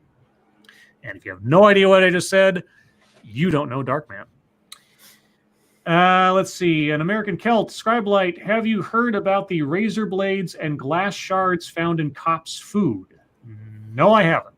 The glass shards was actually the National Guard, if I remember the story correctly. But I haven't heard any updates on any of those stories. So, when it comes to razor blades and treats and things, I usually hear that around Halloween time. Yeah, reportedly there was glass found in pizzas delivered to the National Guard, I believe it was. Ooh. Yuck. Red Dirt Runner, Lords, would y'all like chicken fajitas with sour cream and guacamole on HEB tortillas, the best grocery store on earth, fight me, and a tall glass of Dr. Pepper? Are you trying to take Mata's job away? He kind of did. He made it gross with guacamole. Yeah, the guacamole part I'd definitely leave off. Fajitas with sour cream. Inherently, I don't have an aversion to it. It all depends on, is there any cilantro involved? Because anytime Mexican food comes up, I go like, is there cilantro? Because I can't eat cilantro. But everything else, aside from the guacamole, and I don't know what an HEB is, but everything else sounds fine. Let's see. Dr. No, you already asked me that question. And I'm scrolling back down. Mata Winter, oh lords, did you see the Disney child actor doxing / encouraging doxing of anyone who say the black word? Yeah, we talked about, what's her name, Sky something? I don't know her name. I know who you're talking about, but yeah, she's some like 18, 19-year-old former Disney kid or something who's feeling really powerful about trying to ruin people's lives and also doxing the wrong person.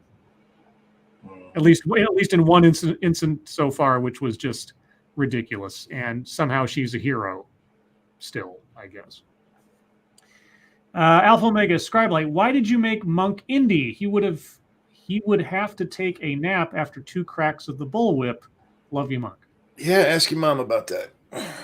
I made Monkey Indiana Jones because the orientation of Indiana Jones's face more matched Monkey's avatar than mine or Satsu's. Oh, not because I'm the cool one? Damn it. Well, it's also because you're the cool one, but there's a lot of considerations I make when doing these things. Like, if I put this avatar head on this body, will it at least make some kind of orientational sense?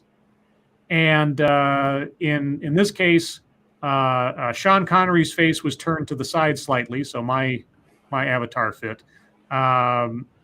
The monkeys. Anyway, you can see in there, and plus there's Indiana Jones with what's her name from Last Crusade down in the bottom corner, and I just thought it'd be cute to have Monkey and Lady Monkey down there together. So that kind of informed the whole decision-making process. Take it or leave it, guys. It's the truth. Check your logic. I tried submitting the Sky Jackson to the hashtag a few times, but ranting avoided. I know not the exact word, race stories. What are your thoughts now? Well, as far as Sky Jackson's concerned, she's a drama opportunist and is actively trying to out people and dox people she disagrees with politically, even to the extent of doxing the wrong person because the name is similar. So, yeah. This sounds very familiar. I swear I talked about this on one of the shows a couple of weeks ago. Probably. I mean, we talked about at least once about that particular girl. Yeah. Thank you, Andrew Joyner, for the combat ready hippo. Appreciate it. Let's see. Dr. No, Scribe Light, have you seen Scarface? Yes, I own a copy of Scarface. I actually own the copy on DVD that has, there's a couple of filters you can put on there where it counts up how many times the F word is said, as well as how many bullets are fired during the course of the film. It'll do a counter at the bottom corner. So yeah, I've got the Scarface version. I also have, I think I have a copy of the original Scarface movie from way back in the 30s or whatever, the black and white. I got that in a collection somewhere. So yes, I'm Scarfaced out. Of course, they're doing a remake soon. I forget exactly what the setting will be or the circumstances, but I mean, Scarface itself was a remake of an old film, so I'll withhold judgment till I see it, I suppose, but some things don't really need to be remade at this point. Frosted Glass, do you think it's justifiable to guard statues while armed when no one else seems to be doing anything? Not really. I don't have a problem with it. Me neither, really. As long as you have a right to carry, I think it's reasonable for you to carry your gun while standing anywhere for any reason, as long as you have a right to do so. Anything beyond that is, a separate issue. So. Well, the implication there is it then justifiable for someone to fire on someone attempting to deface or destroy a statue? No, no, I don't think it is. But what's the point of intimidating someone by standing there with being armed? I'm assuming their hope would be their very presence stop them from doing it. But if they do it anyway, you can't do shit about it. It's an intimidation tactic that you hope somebody has the balls to not step over. Gamer Valine, Scribe Light, will you and Monk take a look at the 2009 documentary The Cartel and respond since you teamed up on Cuomo?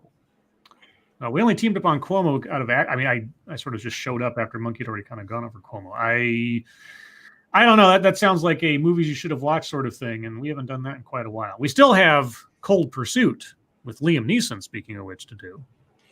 What's The Cartel about? I'm sorry, Satsu. A cartel, I assume. Well, I was about to say, as somebody put in the chat, it's also for protection too. So if they decide they want to attack you instead of the statue, then you can defend yourself. I guess that's true. But otherwise, it's just a tactic. As far as the documentary, I'm trying to think if I've ever seen it. But either way, I assume it's about a drug cartel. That's my first notion. Of course, it could be about anything at that point because cartel can mean a lot of things. I guess it all depends on if we have an interest in it and or have seen it and would want to do another movies you should have watched sort of stream. But like I say, I got my copy of Cold Pursuit ready to go when Monkey's ready to go. Dr. No, Scribelight, have you seen Commuter starring Liam Neeson? No. Have not. Let's see. Random American, have you heard that Teespring shut down someone's merch and kept all her money like what YouTube did to Sinatra? I did not hear that. I suppose, depending on the circumstances, I wouldn't be surprised by it, but I don't know. Who was it? Yeah, who was it, and is there some kind of either direct or implied justification for it? Chicago Mike, what is the best line from any movie, and why is it round up the usual suspects? The best line from any movie. Oh, God. I'm your Huckleberry. That's my favorite. I would have liked to have seen Montana. Just one line. I don't know. There's lots of good lines from a lot of different movies. That's the first one that came to mind. Because, of course, Red October. Satsu, you have the best line you can think of? What was the line that Robin said in Batman and Robin after fucking Poison Ivy kissed him? Oh, God. That line. Somebody in the chat will have to tell us because I'm sure it was cheese as all hell. But dude, it was. Let's see. Page of Elis Loads. Thoughts on moonshine? I've never had it.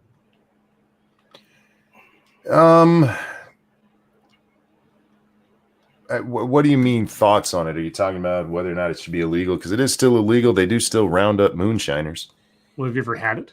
No, I've never tried it, if that's what you're talking about. So talking about the other part of it, fuck it. If you're making your own alcohol, I don't give a shit. Red Dirt Runner, have you all seen Seattle is sending people into CHOP to service and repair for the protesters? Yep. I didn't see that. At this point, I would not disbelieve any capitulation to them, given how Seattle just kind of let them roll over themselves. They're actually putting up wooden structures over the barriers so that the hooligans have somewhere to spray paint. Yeah, it's and they said more upgrades are on the way, and then somebody commented, actual government money is spending on upgrades to a non-American city. Well, no, more accurately, taxpayer money is being spent to support a bunch of illegal occupation, and depending on which incident we're talking about, terrorist type activity. Yeah, like taxpayer dollars.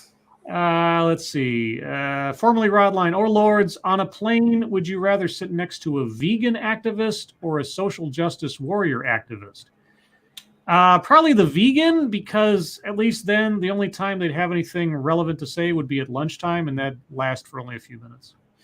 My headphones blocks both of them out pretty good, so. I have no qualms about telling somebody to shut the fuck up, so either. Yeah, I take the vegan just because it's very narrow area of complaint, whereas social justice warriors could be anything about anything and everything all the time. Yeah, you're white, so that would be right. The real question is, which one would you prefer to see cry? And am I sitting in first class or not? Which one do you want to see get thrown out of a plane window? The cabin's decompressing. You go first. No! Let's see. Dr. No asks, Ranting Monkey, how is the missus? She's well. She's very well, actually. We haven't actually had an appearance from her in a while. It's been a while since Lady Monkey has popped up. She goes to bed fairly early. You're more likely to catch her on a Monkey in the Morning or a game stream than this late at night. Okay. Delford Zero, Scribe Light, did I not hear my question answered? I am paranoid. Wait, what? I am paranoid is the question? Okay. It was, what are the 3 most important video game franchises to you guys? 2 for Satsu because of Monster Hunter being obvious. Yeah. 3 most important video game franchises. Well, I guess the first one that pops to mind would be. Let me think about that for a second. You guys got any good answers? Well, my answer is a question itself. What do you mean by important to me? Do you mean ones that I care about or the ones that I think influenced everything the most? Because those are entirely different. Ooh. Yeah, that's right. Half-Life. Sorry, Half-Life is probably the most influential computer game series ever, and after that, going into consoles as well, just because of the upgrades from Half-Life. And then when Half-Life 2 came out, the game changed. That there's no denying that. So, yeah, you're talking about, to me, the ones I prefer, play-wise, Zelda's got to be one of them. It introduced the idea of some kind of role-playing to nerds everywhere who would have never otherwise got into that kind of stuff. And I love the games. Fallout. Even though I'm playing 4, this isn't a plug for me, but the Fallout franchise is just so much fun with so much deep lore. And then probably the that's more than 3. No, the first one didn't count for the ones personal to me, my friend. Oh, Drunk Scribe doesn't listen. Mm-hmm. Yeah, the third one would be the Elder Scrolls. I would say, as far as influential, I'd say Doom, Diablo, and Knights of the Old Republic. If I'm talking about from when I started gaming all the way up until now, little kid Satsu, it'd probably be Pokemon for me. Oh, sure, yeah. That was the game that really got me into gaming. Like after when I got into Pokemon, that's when I considered myself to become a gamer, because I had never played anything else on that level as much as I did, you know.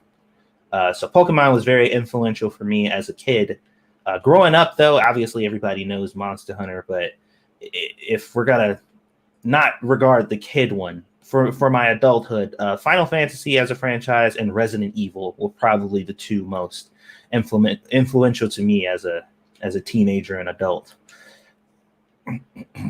Sorry, I got my windows mixed up here. Delfruit Zero says important to you. Well, like Monkey said, as far as like influential, they're important to me because they led to so many great games elsewise. Like there wouldn't be Grim Dawn without Diablo. You know, there wouldn't be Half-Life without Doom and so on. So yeah. Yeah, there's so many though that I could name. I mean, somebody mentioned Dynasty Warriors. I used to be huge on Dynasty Warriors back when I was a kid too. I still love games like that to this day. I still play Hyrule Warriors on my Switch.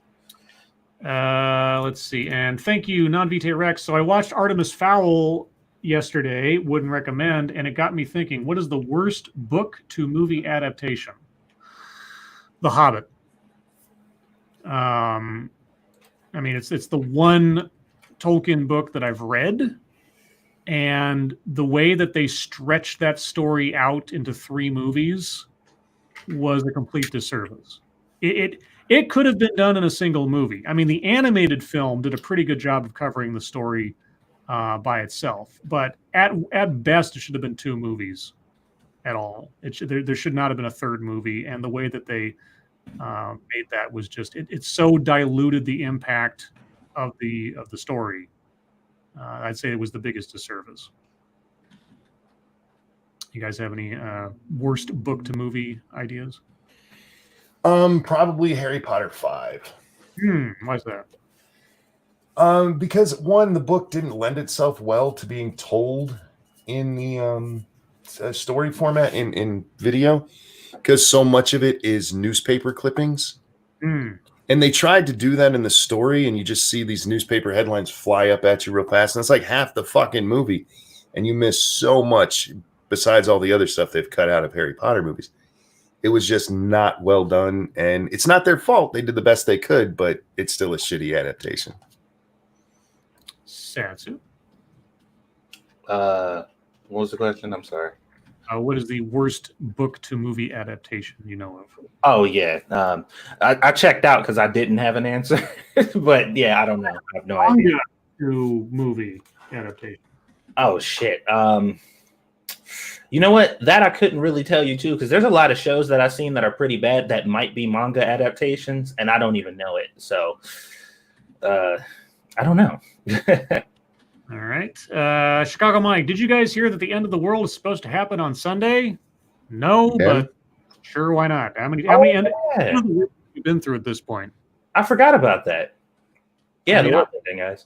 I've lived through, I can think off the top of my head, at least 5 separate predictions of the end of the world in my lifetime alone.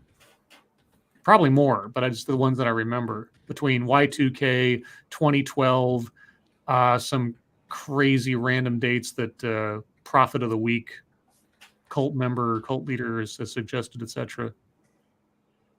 You know, also Trump's election. I lived through that one too. Mm-hmm. Let's see. Angela Arrigo. Wait. They did a movie of Artemis Fowl. I'm sad now. Those books were so fun.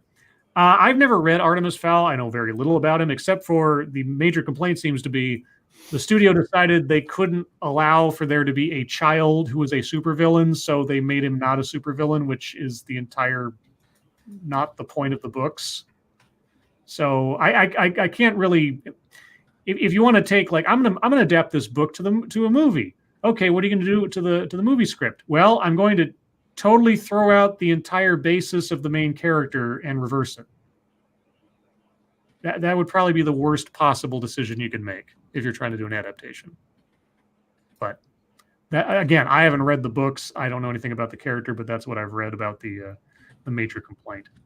Let's see. Mr. Scott, J87, does the Lords of the Night have protection for the rest I assume, of 2020. Well, I've got my mask. I've got some gloves. I've got some condoms in a drawer, so I don't know what kind of protection you're talking about. But Oh, real quick before the stream ends, Father's Day is coming up, guys, and Is it? FYI, for Father's Day, I'm gonna need like $200 so I can buy 3 pounds of king crab. So just throwing that out there. If somebody wants to give Satsu 200 Father's Day bucks so I can buy 3 pounds of king crab. Jesus, king crab is expensive.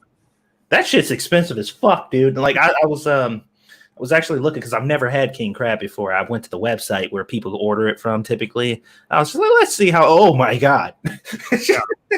Like no, thank you. Well, with that, guys, we're at the top of the hour, and thus the end of the show. That was a fun one. I like that one. Anything to mention before we wrap up, guys? Yeah, I'll probably be streaming right after this. Okay, so go check out Monkey's channel. Links to Monkey's channel and his Twitter are in the description below. Satsu, anything to plug? Me want honeycomb. All right. Satsu's got a hankering for some cereal. For myself, tomorrow we'll be on the lookout on my Twitter for a new TED Excellence regarding the feelings as exercise. We'll find out together what that means because I have no idea.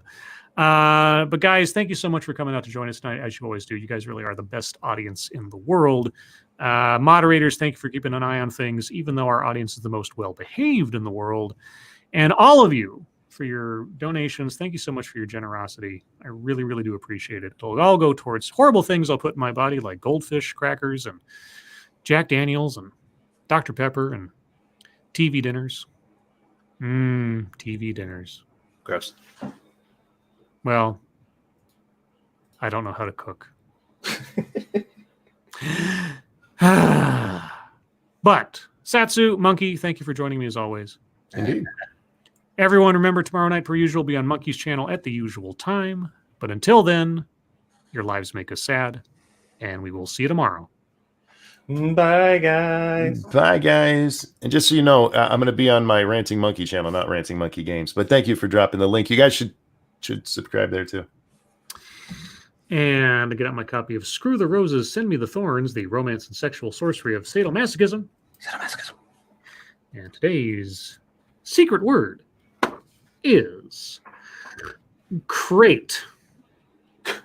Crate. C-R-A-T-E, crate. Truth be told, as I read this in context, it is a misspelling of the word create. However, it is spelled crate, so it is crate. Read it as written. Reading it as it's written, and that is your secret word. Even a secret to the authors, apparently. The impression